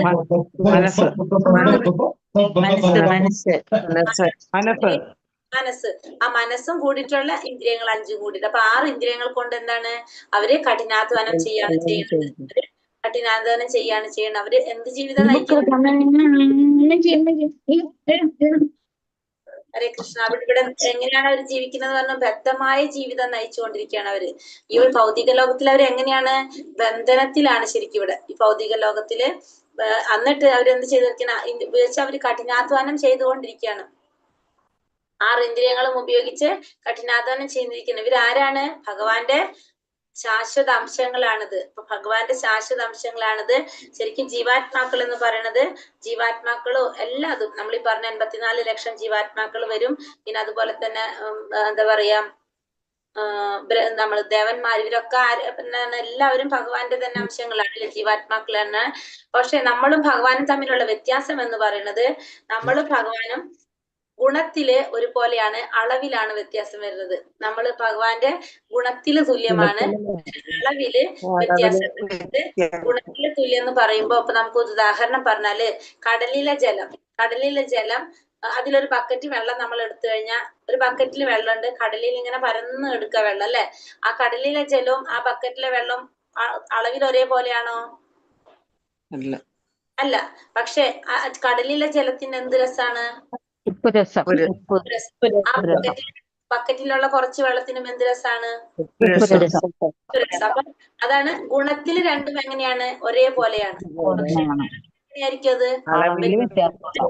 അതേപോലെ തന്നെയാണ് ഭഗവാനും ജീവാത്മാക്കളും അളവില് വ്യത്യാസം ഉണ്ടാവും. ഗുണത്തിൽ എങ്ങനെയാണ്? രണ്ടും ഒരുപോലെ തന്നെയാണ്. അപ്പോ ഈ ജീവാത്മാക്കൾക്ക് എന്താ സംഭവിക്കുന്നത്? നമ്മൾ പറഞ്ഞു, ഈ ഭൗതിക ലോകത്തിലേക്ക് വരുമ്പോ ഈ ജീവാത്മാക്കള് എന്ത് മറന്നു പോകും? ഭഗവാനെ മറന്നു പോകും. ശരിക്കും നമ്മൾ ഭഗവാന്റെ അംശമാണ്, ഗുണത്തില് ഭഗവാന് തുല്യമാണെന്ന് നമുക്ക് മനസ്സിലായി അല്ലെ. 2 കാര്യം നമുക്കറിയാം. ഒന്ന്, നമ്മൾ ഭഗവാന്റെ അംശമാണ് അല്ലെ, എല്ലാ ജീവാത്മാക്കളും ഭഗവാന്റെ അംശമാണ്. 2ാമത്തെ പോയിന്റ് നമ്മൾ പറഞ്ഞു, ഗുണത്തില് ഭഗവാന് തുല്യമാണ്, പക്ഷെ അളവില് നമ്മള് വ്യത്യാസമാണ്. അപ്പോ പക്ഷെ നമുക്ക് എന്താ സംഭവിക്കുന്നത്? നമ്മൾ ഈ ഭൗതിക പ്രകൃതിയിലേക്ക് വരുമ്പോ, ഭൗതിക പ്രകൃതിയിലേക്ക് കടക്കുമ്പോ സംഭവിക്കും, നമ്മള് ഈ ഭൗതിക പ്രകൃതിയുടെ ത്രിഗുണങ്ങൾ നമ്മളെ സ്വാധീനിക്കുന്നത് കൊണ്ട് നമുക്ക് ആരെ കുറിച്ച് നമ്മൾ മറക്കും? ഭഗവാനെ കുറിച്ച് നമ്മൾ മറന്നുപോകും. നമ്മുടെ മൂലസ്വരൂപമായിട്ടുള്ള, അല്ലെങ്കിൽ നമ്മൾ ഭഗവാന്റെ അംശമാണെന്ന് പറഞ്ഞല്ലോ, അപ്പൊ നമ്മൾ നമ്മളെ പിതാവിനെ കുറിച്ച് നമ്മൾ മറന്നുപോകും. എപ്രകാരാണ്? ഇവിടെ അഗ്നിയിൽ നിന്ന് ആ തീപ്പൊരി തെറിച്ചു കഴിഞ്ഞാൽ എന്താണ്? ആ കുറച്ച് സമയം ആ തീപ്പൊരിക്ക് ആ തീയിന്റെ ഗുണം ഉണ്ടാവും അല്ലെ. അത് കഴിഞ്ഞാൽ എന്താണ്? അത് തന്നെത്താൻ അണഞ്ഞു പോകും. തീയിൽ നിന്ന് ആ തീപ്പൊരി മാറിക്കഴിഞ്ഞാൽ, തീയിലിരിക്കുമ്പോഴാണ് തീപ്പൊരിക്ക് അതിന്റെ ഒരു ഗുണം കിട്ടുന്നത് അല്ലെ. മാറിക്കഴിഞ്ഞാൽ തീപ്പൊരി പോയി കഴിഞ്ഞാൽ എന്താണത്? കുറച്ച് കഴിയുമ്പോ ആ തീപ്പൊരി തന്നെത്താൻ ഇല്ലാണ്ടാവും. ആണോ? അതേപോലെ തന്നെയാണ് നമ്മള്. അതായത് ഭഗവാന്റെ അടുത്തിരിക്കുമ്പോഴാണ് നമുക്ക് എന്ത് വരുന്നത്? നമുക്ക് മനസ്സിലാക്കാൻ സാധിക്കുന്നത്. നമ്മൾ ഈ ഭൗതിക ലോകത്തിലേക്ക് കടക്കുമ്പോൾ നമ്മൾ എന്ത് സംഭവിക്കാണ്? നമുക്കും നമ്മളെ പറ്റി നമ്മൾ മറക്കാണ്. നമുക്കൊന്നും അറിയുന്നില്ല, ഭഗവാനെ കുറിച്ച് നമുക്ക് അറിയുന്നില്ല, നമ്മളെ മൂലസ്വരൂപം എന്താണെന്ന് നമുക്ക് അറിയാൻ സാധിക്കുന്നില്ല. അപ്പൊ നമ്മൾ ഏതെങ്കിലും ഒരു ഗുണം നമ്മൾ സ്വാധീനിച്ചു കഴിഞ്ഞാൽ പിന്നെ നമ്മൾ എന്ത് ചെയ്യാണ്? ആ ഗുണത്തിന്റെ സ്വാധീനത്താൽ നമ്മളെ സ്വഭാവം അതായിട്ട് നമ്മൾ അതിനനുസരിച്ച് പ്രവൃത്തികൾ ചെയ്തുകൊണ്ടിരിക്കുകയാണ്. അപ്പൊ നമ്മൾ ഭഗവാന്റെ അംശമാണെന്നോ നമ്മൾ ഭഗവാന് സേവനം ചെയ്യേണ്ടവരാണെന്നോ ഒക്കെ നമ്മള് മറന്നു പോകും ഈ ഭൗതിക ലോകത്തില് വരുമ്പോ. ശരീരം യഥവാപ്നോതി യച്ചാപ്യാക്രാമതീശ്വരഃ ഗൃഹീതൈതാനി സംയാതി വായുർഗന്ധാനി വാശയത്. ഭൗതിക ലോകത്തിലെ ജീവസത്ത കാറ്റ് ഗന്ധങ്ങളെ എന്ന പോലെ സങ്കല്പങ്ങളെ ഒരു ശരീരത്തിൽ നിന്ന് മറ്റൊന്നിലേക്ക് കൊണ്ടുപോകുന്നു. അങ്ങനെ ഒരു തരത്തിലുള്ള ശരീരം ഉപേക്ഷിച്ച് മറ്റൊരു തരത്തിലുള്ള ശരീരം സ്വീകരിക്കുന്നു. ഈ ഭൗതിക ലോകത്തില് ജീവാത്മാവ് എന്താ ചെയ്യുന്നത്? കാറ്റ് ഗന്ധങ്ങളെ കൊണ്ടുപോകുന്നത്, കാറ്റ് ഗന്ധങ്ങളെ കൊണ്ടുപോകുന്നത്. അതേപോലെ തന്നെ ജീവിത സങ്കല്പങ്ങളെ ഒരു ശരീരത്തിൽ നിന്ന് മറ്റൊരു ശരീരത്തിലേക്ക് കൊണ്ടുപോകും. ഭൗതിക ജീവാത്മാവ് എന്താ ചെയ്യുന്നത്? അപ്പൊ കാറ്റ് ഗന്ധങ്ങളെ കൊണ്ടുപോകുമ്പോ നമുക്ക് കാണാൻ സാധിക്കുന്നുണ്ടോ ഗന്ധങ്ങളെ കൊണ്ടുപോകുന്നത്? ഇല്ല. പക്ഷെ ആ കാറ്റ് പോകുന്ന വഴി കൂടെ നമുക്കൊരു സ്മെൽ ശരിക്കും ഫീൽ ചെയ്യാൻ സാധിക്കില്ല. നമുക്ക് അങ്ങനെയാണ് നമുക്ക് അറിയുന്നത് കാറ്റിൽ എന്ത് വരുന്നുണ്ട്, ഒരു സുഗന്ധം വരുന്നത് അല്ലെങ്കിൽ ദുർഗന്ധം വരുന്നത് നമുക്ക് അറിയാൻ സാധിക്കുന്നത്. അതേപോലെ തന്നെ നമ്മുടെ ജീവിത സങ്കല്പങ്ങളെ ഒരു ശരീരത്തിൽ നിന്ന് മറ്റൊരു ശരീരത്തിലേക്ക് ആര് കൊണ്ടുപോകുന്നത്? ജീവാത്മാവ് കൊണ്ടുപോകും.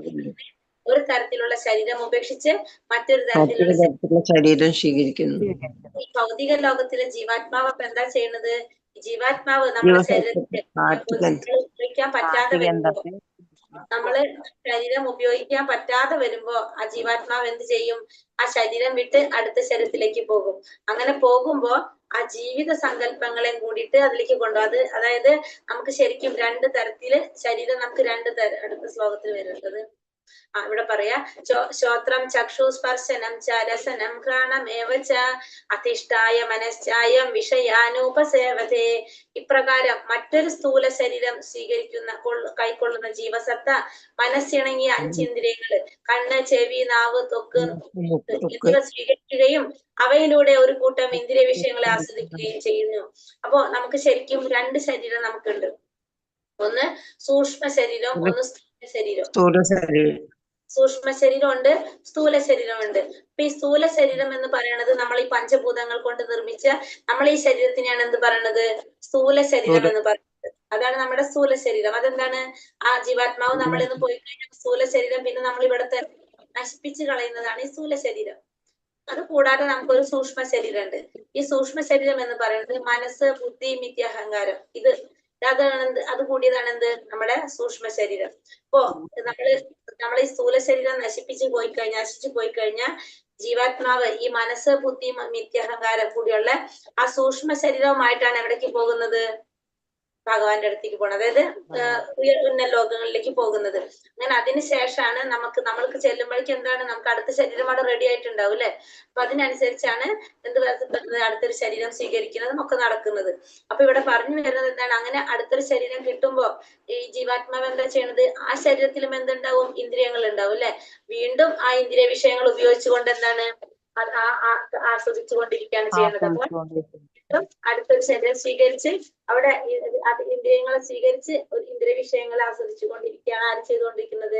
ജീവാത്മാവ് ചെയ്തുകൊണ്ടിരിക്കുന്നത്. മാതാജി അത് ഒരിക്കൽ കൂടി പറയൂ. ഹരേ കൃഷ്ണ. എന്താ മാതാജി ഈ ഇപ്പം പറഞ്ഞ ആ ശ്ലോകം എന്താ മനസ്സിലാവാത്തെന്ന് ചോദിച്ചത്? എന്താ പറയണ്ടേ? ഒരിക്കൽ കൂടി പറയൂ. അല്ല, ഏത് ഭാഗം മനസ്സിലാവാത്തെന്ന് ചോദിച്ചത്? 15:9. അത് ക്ലിയർ ആയി. ഇതിൽ ഏത് ഭാഗം മനസ്സിലാത്ത? സൂക്ഷ്മ ശരീരത്തെ കുറിച്ച് പറഞ്ഞതാണോ സ്ഥൂല ശരീരം? രണ്ടും. ഓക്കെ. സ്ഥൂല ശരീരം എന്ന് പറയുന്നത് നമ്മൾ ഈ പഞ്ചഭൂതങ്ങൾ കൊണ്ട് നിർമ്മിച്ച നമ്മുടെ ഈ ശരീരം, അതാണ് സ്ഥൂല ശരീരം എന്ന് പറയുന്നത്. അതായത് എന്തൊക്കെയാണ് പഞ്ചഭൂതങ്ങൾ എന്ന് പറഞ്ഞത്?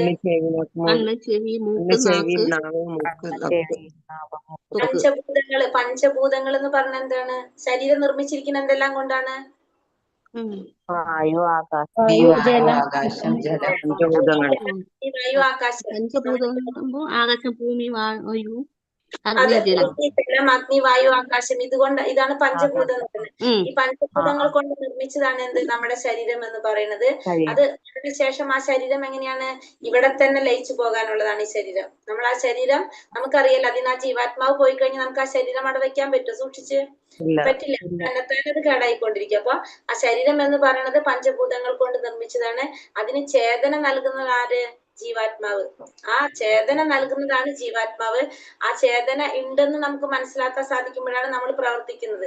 ആ ജീവാത്മാവ് അതിൽ നിന്ന് പോയി കഴിഞ്ഞാൽ എന്തായി? അത് പോയി. ആ ജീവാത്മാവ് പോയാൽ നമ്മൾ അതിന്റെ സത്ത് പോയി എന്ന് പറയും. ആ സത്ത് പോയി എന്ന് പറഞ്ഞ് എന്തായി? ഇപ്പൊ ചത്തുപോയി എന്നായി. അത് എങ്ങനെ പറയാ? ആ ശരീരത്തിന്റെ സത്ത് പോയി. ആ സത്താണ് പോണത്. അതിൽ നിന്ന് സത്താണ് പിന്നെ എന്തായി മാറുന്നത്? നമ്മൾ പറയുന്ന വേടായി സാ പോയി ചായി, ചത്തുപോയി എന്നാക്കി നമ്മൾ, അല്ലെ? അപ്പൊ ആ സ്ഥൂല ശരീരത്തിന്റെ സംഭവം അങ്ങനെയാണ്. സ്ഥൂല ശരീരം പഞ്ചഭൂതങ്ങൾ കൊണ്ട് നിർമ്മിച്ചത്. അപ്പൊ അതിനുശേഷം മരണശേഷം എന്ത് സംഭവിക്കുകയാണ്? നമ്മൾ ആ ശരീരം നമ്മൾ ദഹിപ്പിച്ച് കളയും. നമ്മളെന്ത് ആചാരപ്രകാരം നമ്മൾ അത് ചെയ്യുന്നു. അത് ക്ലിയർ ആയല്ലോ? ഇനി അടുത്തതാണ് ശരീരം. സൂക്ഷ്മ ശരീരം എന്ന് പറയുന്നത് മനസ്സ്, ബുദ്ധി, മിഥ്യാഹങ്കാരം. ഈ 3 കാര്യങ്ങൾ കൂടിയതാണ് നമ്മുടെ സൂക്ഷ്മ ശരീരം. ഈ മനസ്സ്, ബുദ്ധി, മിഥ്യാഹങ്കാരം, ഇത് 3 കൊണ്ടാണ് ആര് പോകുന്നത്? പിന്നെ ആത്മാവ് പോകുന്നത്. ഇത് 3 കൊണ്ടാണ് പോകുന്നത്.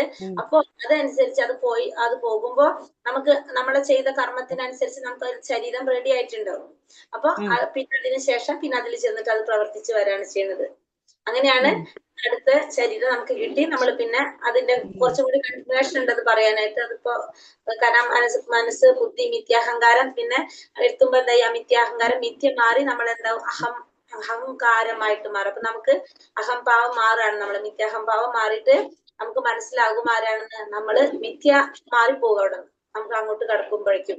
അപ്പൊ ആ ഒരു ലെവലിലേക്ക് നമ്മൾ എത്തണം സൂക്ഷ്മ ശരീരം പോകുമ്പോ. ഇവിടെയാണ് നമുക്ക് എന്നുള്ളത് മിഥ്യാഹംഭാവം വരുന്നത്.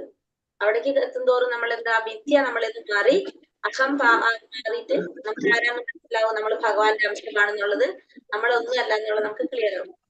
അങ്ങനെയാണ് സൂക്ഷ്മ ശരീരത്തെ കുറിച്ച് പറയുന്നത്. ക്ലാസ്സുകൾ നിങ്ങൾക്ക് കിട്ടും. അടുത്ത ലെവലിൽ നമുക്ക് പറയുന്നത് കേട്ടോ. പിന്നെ അത് കഴിഞ്ഞിട്ട് പിന്നെന്താ ചെയ്യണത്?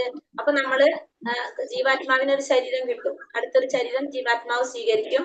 അതിനുശേഷം എന്ത് സംഭവിക്കും? ആ ജീവാത്മാവ് ആ ശരീരത്തിനും എന്തുണ്ടാവും? ഇന്ദ്രിയങ്ങൾ ഉണ്ടാവും. നമ്മള് കണ്ണ്, നാക്ക്, ചെവി, മൂക്ക്, ത്വക്ക്, ഈ ഇന്ദ്രിയങ്ങൾ സ്വീകരിച്ച് ആ ഇന്ദ്രിയങ്ങളിലൂടെ എന്ത് ചെയ്യും?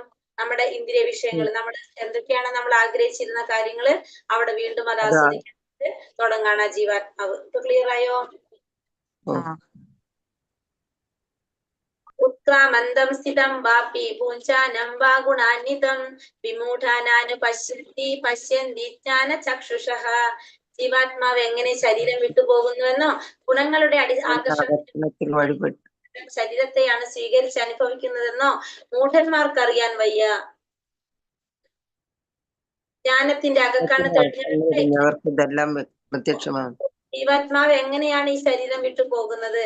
അതല്ലെങ്കിൽ പിന്നെ എങ്ങനെയാണ് ഗുണങ്ങളുടെ ആകർഷണത്തിന് വഴിപ്പെട്ട് ഏത് തരം ശരീരത്തെയാണ് സ്വീകരിച്ച് അനുഭവിക്കുന്നതെന്ന് മൂഢന്മാർക്ക് അറിയാൻ സാധിക്കില്ല. അതായത് നമുക്കിതൊക്കെ അറിയണമെങ്കിൽ ജീവാത്മാവ് എങ്ങനെയാണ് നമ്മളെ ശരീരം വിട്ടു പോകുന്നത്, പിന്നെ ഗുണങ്ങളുടെ ആകർഷണത്തിന് വഴിപ്പെട്ടിട്ട് ഏത് ശരീരത്തെയാണ് നമ്മൾ സ്വീകരിക്കുന്നത്, ഇതൊന്നും ആർക്കറിയാൻ സാധിക്കില്ല? മൂഢന്മാർക്ക് അറിയാൻ സാധിക്കില്ല.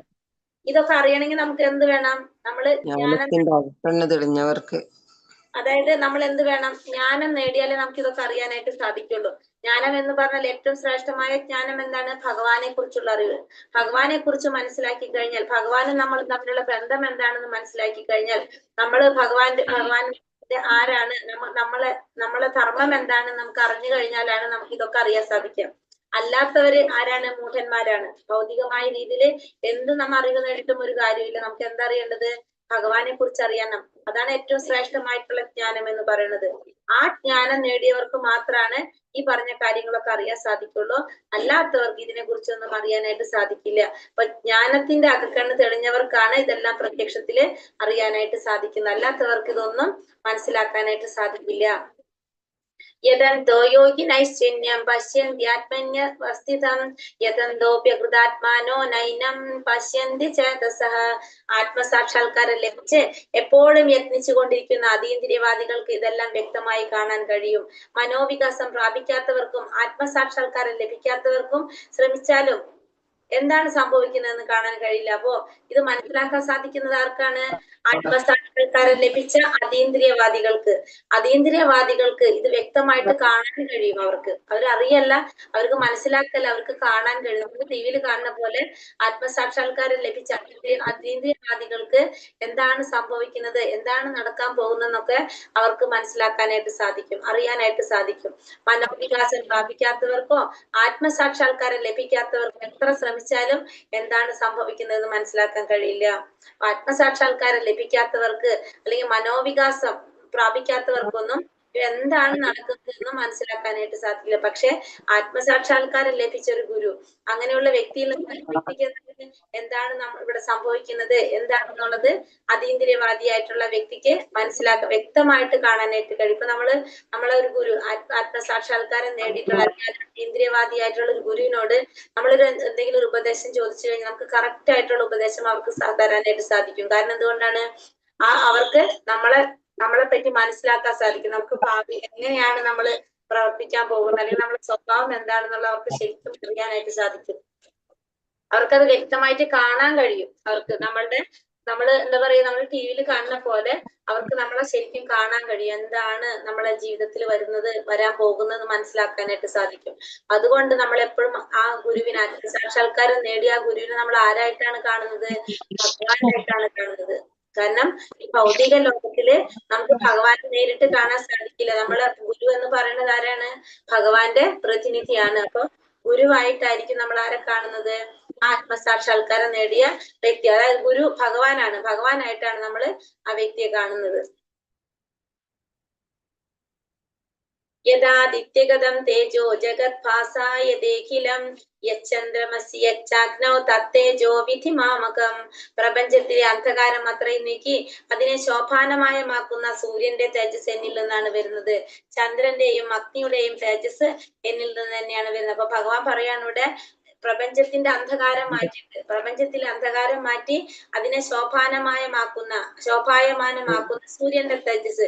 അപ്പൊ സൂര്യന്റെ തേജസ് ഭഗവാനിൽ നിന്നാണ് വരുന്നത്. ചന്ദ്രന്റെയും അഗ്നിയുടെയും എല്ലാ തേജസ്സുകളും എവിടെ നിന്നാണ്? ഭഗവാനിൽ നിന്ന്. അപ്പൊ എല്ലാത്തും ഭഗവാനോട് മനസ്സിലാക്കി തരുന്ന വെച്ചാല് സൂര്യനായാലും ചന്ദ്രനായാലും എല്ലാത്തിന്റെ തേജസ് എവിടെ നിന്നാണ്? ഭഗവാനിൽ നിന്നാണ്.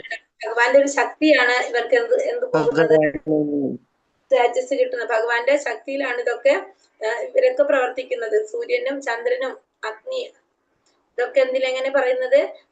എന്റെ തേജസ്സുകൾ എന്ന് പറയുന്നത് ഭഗവാനിൽ നിന്ന് തന്നെ വരുന്നതാണ് എന്ന് ഇവിടെ ഭഗവാൻ പറഞ്ഞതാണ്.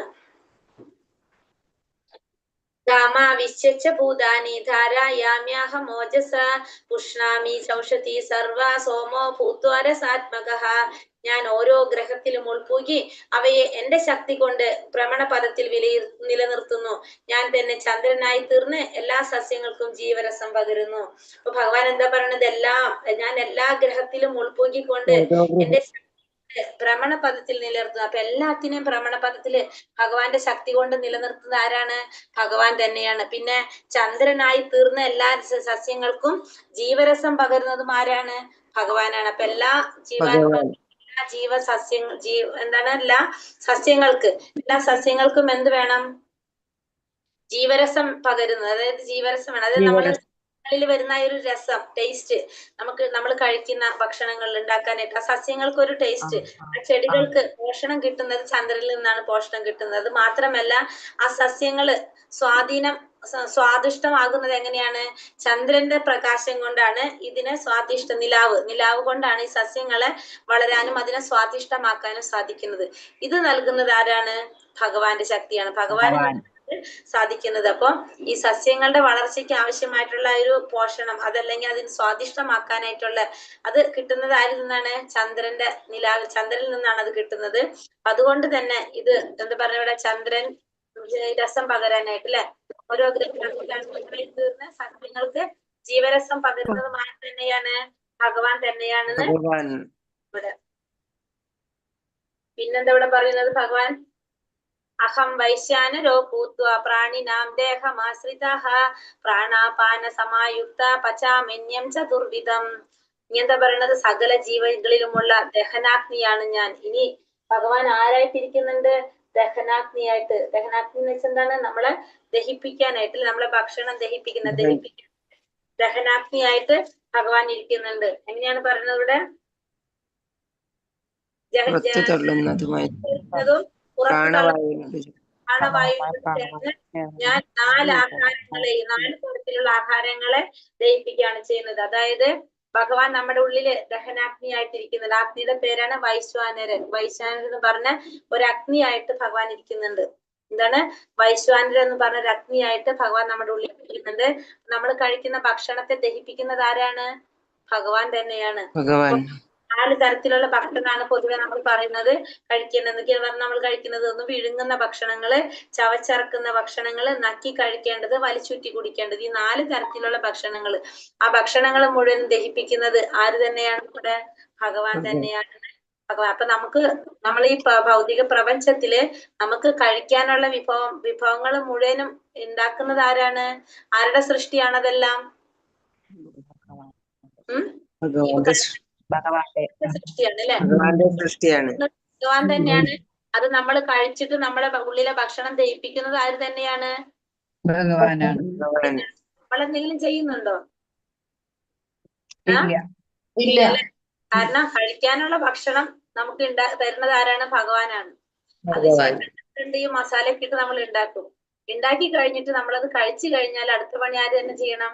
ഭഗവാൻ തന്നെ ചെയ്യണം. അപ്പൊ എളുപ്പത്തിൽ ചെയ്യുന്നത് അതെന്താണ്? അതിൽ കുറച്ച് മസാലയൊക്കെ ഇട്ട് നമ്മളെ നാവിന് ടേസ്റ്റ് ഉള്ള രീതിയിൽ നമ്മൾ ചെയ്യുന്നെന്ന് മാത്രം. എന്നിട്ട് അത് ചെയ്യുന്നില്ല, അത് ഭഗവാന് കൊടുക്കുന്നില്ല അല്ലെ? എന്നിട്ട് നമ്മളത് ഭഗവാന് സമർപ്പിക്കുന്നുണ്ട്, അതും ചെയ്യുന്നില്ല. കാരണം ഇത് കഴിക്കാൻ വേണ്ടിയിട്ട് നമുക്ക് തരുന്നതും ഭഗവാനാണ്.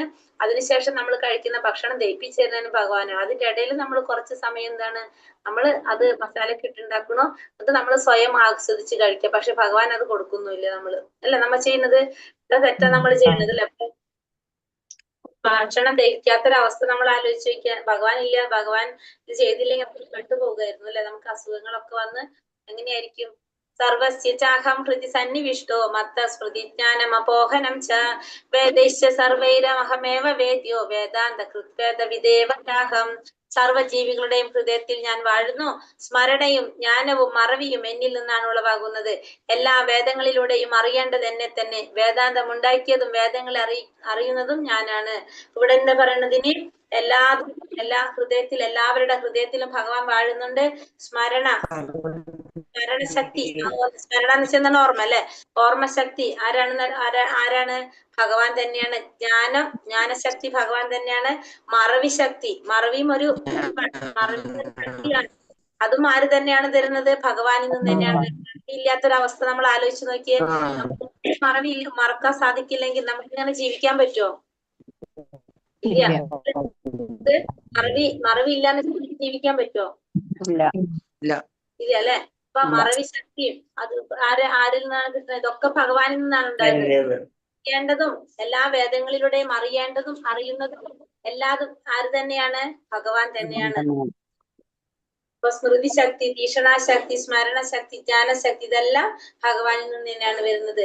ദ്വാവിമൗ പുരുഷൗ ലോകേ ക്ഷര ഏവച ക്ഷര സർവാണി ഭൂതാനി കുടസ്ഥോക്ഷര ഉച്യത്തെ.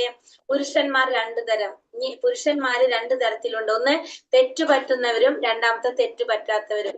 ഭൗതിക ലോകത്തിലെ ജീവാത്മാക്കളെല്ലാം തെറ്റുപറ്റുന്നവരാണ്. ആധ്യാത്മിക ലോകത്തിലെ ജീവാത്മാക്കൾക്ക് തെറ്റുപറ്റുകയില്ല. അപ്പൊ 2 തരത്തിലാണ് പുരുഷന്മാര്. ഒന്ന് തെറ്റുപറ്റുന്നവര്, ഒന്ന് തെറ്റുപറ്റാത്തവര്. ലോകത്തിൽ തെറ്റുപറ്റുന്നവരാണ്. കാരണം എന്താണ്? അവര് ഭൗതിക ബന്ധനത്തിലാണ് അല്ലെ? നമ്മൾ പറഞ്ഞു 2 തരത്തിലുള്ള ആത്മാക്കളുണ്ട്. അപ്പൊ മുക്താത്മാക്കളും ബദ്ധാത്മാക്കള്. ഭൗതിക ലോകത്തിലുള്ളത് എങ്ങനെയുള്ള ആത്മാക്കളായിരിക്കും? ആത്മാക്കളായിരിക്കും. അതിനുശേഷം ഭൗതിക ലോകത്തിൽ നിന്ന് അത് ഉയർന്ന ലോകങ്ങളിലേക്ക്, ഭഗവാന്റെ ലോകത്തിലേക്ക് പോകുമ്പോ അത് എന്ത് ആത്മാവായിട്ട് മാറും? മുക്താത്മാവായിട്ട് മാറാണ് ചെയ്യുന്നത്. തെറ്റുപറ്റുന്നത് ആർക്കായിരിക്കും?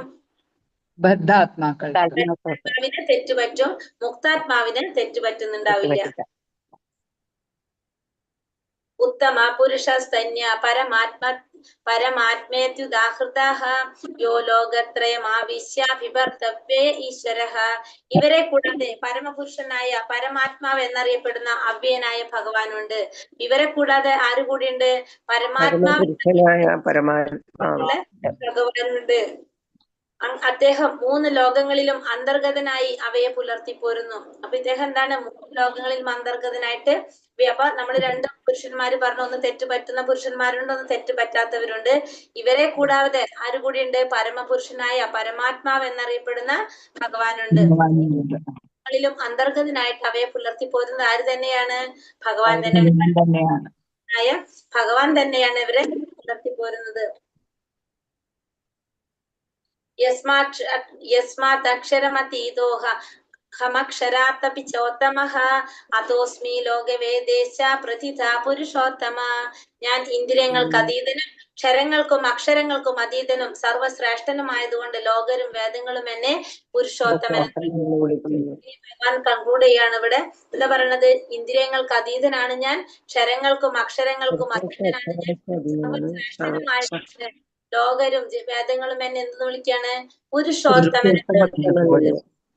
ഞാൻ എല്ലാവരുടെയും ഇന്ദ്രിയങ്ങൾക്ക് അതീതനാണ്, പിന്നെ അതുപോലെ തന്നെ അക്ഷരങ്ങൾക്കും അക്ഷരങ്ങൾക്കും അതീതനാണ്, സർവശ്രേഷ്ഠനുമായതുകൊണ്ട് എന്നെ എല്ലാവരും വേദങ്ങളും ലോകരും എല്ലാവരും എന്നെന്താ വിളിക്കുന്നത്?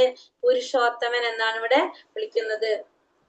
പുരുഷോത്തമൻ എന്ന് വെച്ചാല് പുരുഷന്മാരിൽ ഏറ്റവും ഉത്തമനായി. നമ്മളിപ്പോ തന്നെ പറഞ്ഞത് 2 തരത്തിലുള്ള പുരുഷന്മാരാണുള്ളത്. ഒന്ന് ഭക്താത്മാക്കളും ഒന്ന് മുക്താത്മാക്കളും. ഇത് കൂടാതെ ഉള്ളതാണ് ആര്? ഭഗവാൻ പരമദിവ്യോത്തമ പുരുഷൻ, ഉത്തമനായിട്ടുള്ള പുരുഷോത്തമനാണെന്ന് പറഞ്ഞു. യോമാമേവമ സമ്മൂഢോ ജാനാതി പുരുഷോത്തമം സ സർവവിധ ഭജതി മാം സർവഭാവേന ഭാരത. എന്നെ പരമദിവ്യോത്തമ പുരുഷനായ ഭഗവാൻ എന്ന് അറിയുന്നവർ എല്ലാം അറിയുന്നവരാണ് ഹേ ഭാരത. അതുകൊണ്ട് അവർ എന്റെ ഭക്തിയുടെ സേവനത്തിൽ പൂർണ്ണമായും മുഴുകിയിരിക്കുന്നു.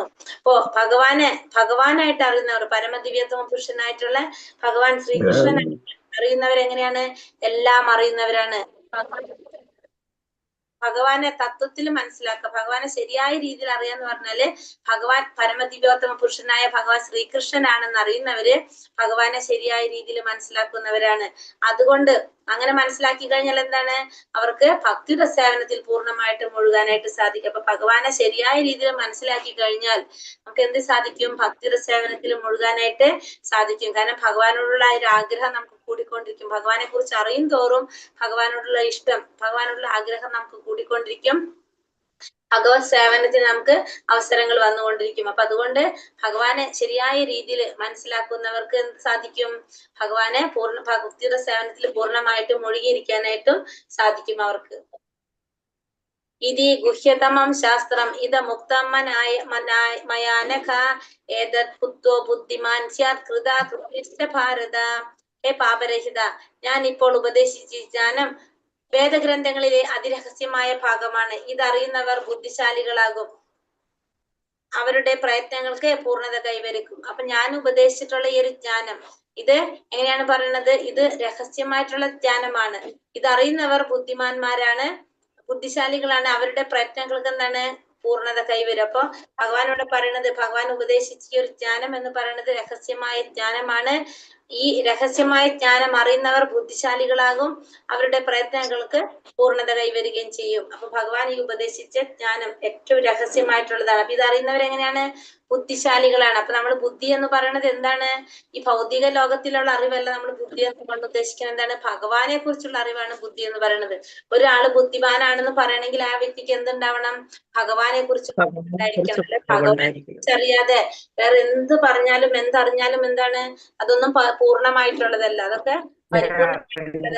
പൂർണ്ണമായിട്ടുള്ള അറിവ് എന്ന് പറയുന്നത് ഭഗവാനെ കുറിച്ച് മനസ്സിലാക്കുക എന്നുള്ളതാണ്. അപ്പൊ ഒരാളെ മനസ്സിലാക്കണമെങ്കിൽ നമ്മള് രൂപത്തിലൂടെയോ നമുക്ക് സംസാരത്തിലൂടെയോ ഭാവത്തിലൂടെ മനസ്സിലാക്കല്ല വേണ്ടത്.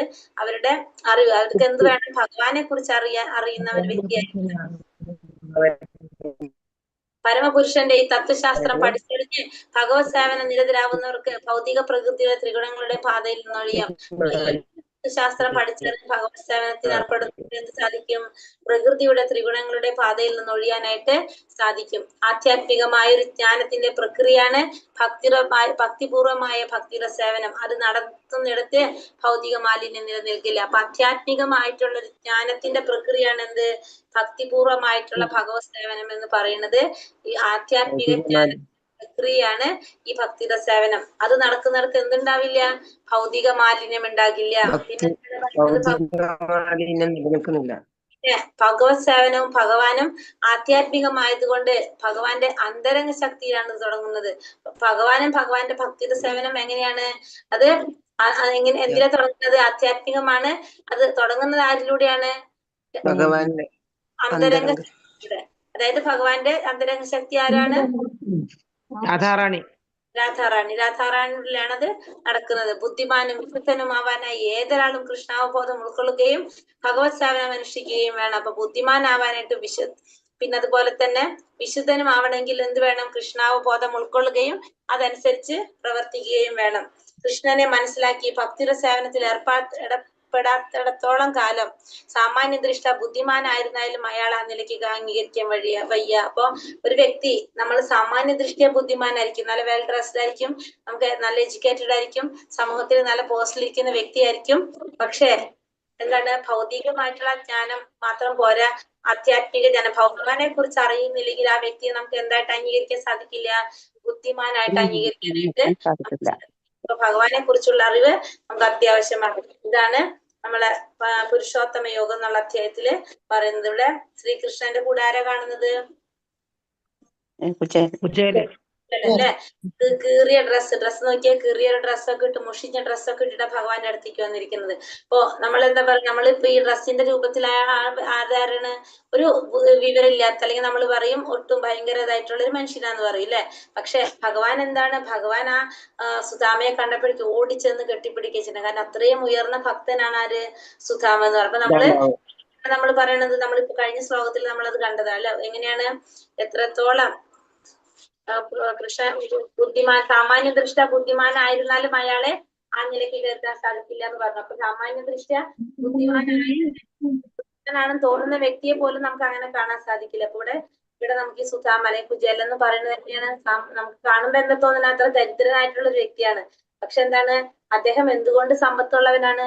ഭക്തി കൊണ്ട് സമ്പത്തുള്ളതാണ്. ഭഗവാനെ അപ്പൊ അതുകൊണ്ട് തന്നെ നമ്മുടെ വേഷരൂപത്തിലോ ഒന്നിലല്ല കാര്യം. എന്ത് വേഷത്തിലോ ഒന്നില്ല കാര്യം. വേണ്ടത് ഭഗവാനോടുള്ള ഭക്തി. അതാണ് നമുക്ക് ഉണ്ടാകേണ്ടത്. ഹരേ കൃഷ്ണ കൃഷ്ണ കൃഷ്ണ ഹരേ ഹരേ ഹരേ ഹരേ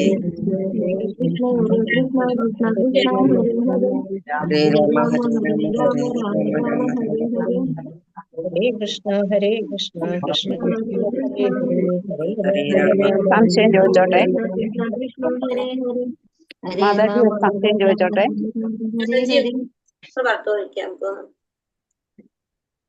മാതാജി, ആ ദഹനാഗ്നി, ഭഗവാൻ ദഹനാഗ്നി എന്ന് പറഞ്ഞൊരു ദഹനാഗ്നി, അത് ദഹിപ്പിക്കുന്ന ഒരു അഗ്നി ഉണ്ടെന്ന് പറഞ്ഞ ഒരു പേര് പറഞ്ഞിരുന്നല്ലോ. ഓക്കെ. വേദപഠനത്തിന്റെ ഉദ്ദേശം എന്താണ്? ഭഗവാനെ കുറിച്ച് അറിയുക. ഭഗവാനെ കുറിച്ച് അറിയാം അല്ലെ? ഇവിടെ അറിയുന്ന വൃക്ഷത്തെ എന്തിനോടാണ് ഉപമിച്ചിരിക്കുന്നത്? ഭൗതിക ബന്ധങ്ങളോട്. ഭൗതികമായ ബന്ധങ്ങളോട്. ഈ വൃക്ഷത്തിന് പോഷണം ലഭിക്കുന്നത് എങ്ങനെയാണ്? ഭൗതിക പ്രകൃതിയുടെ ത്രിഗുണങ്ങളിൽ നിന്ന്. ഭൗതിക പ്രകൃതിയുടെ ത്രിഗുണങ്ങളിൽ നിന്ന്. ശ്ലോകം 5 ഭഗവാൻ എന്താണ് പറഞ്ഞത്? വിദ്യാഭിമാനം, മായാമോഹം, സംസർഗം എന്നീ ദോഷങ്ങൾ ഒഴിഞ്ഞ ഭൗതിക പ്രശ്നങ്ങളിൽ പെടാതെ ബന്ധങ്ങളിൽ നിന്ന് മോചിതരായ ഞാനെന്ന അഹംഭാവം കളഞ്ഞ് ഭാവം കളഞ്ഞ്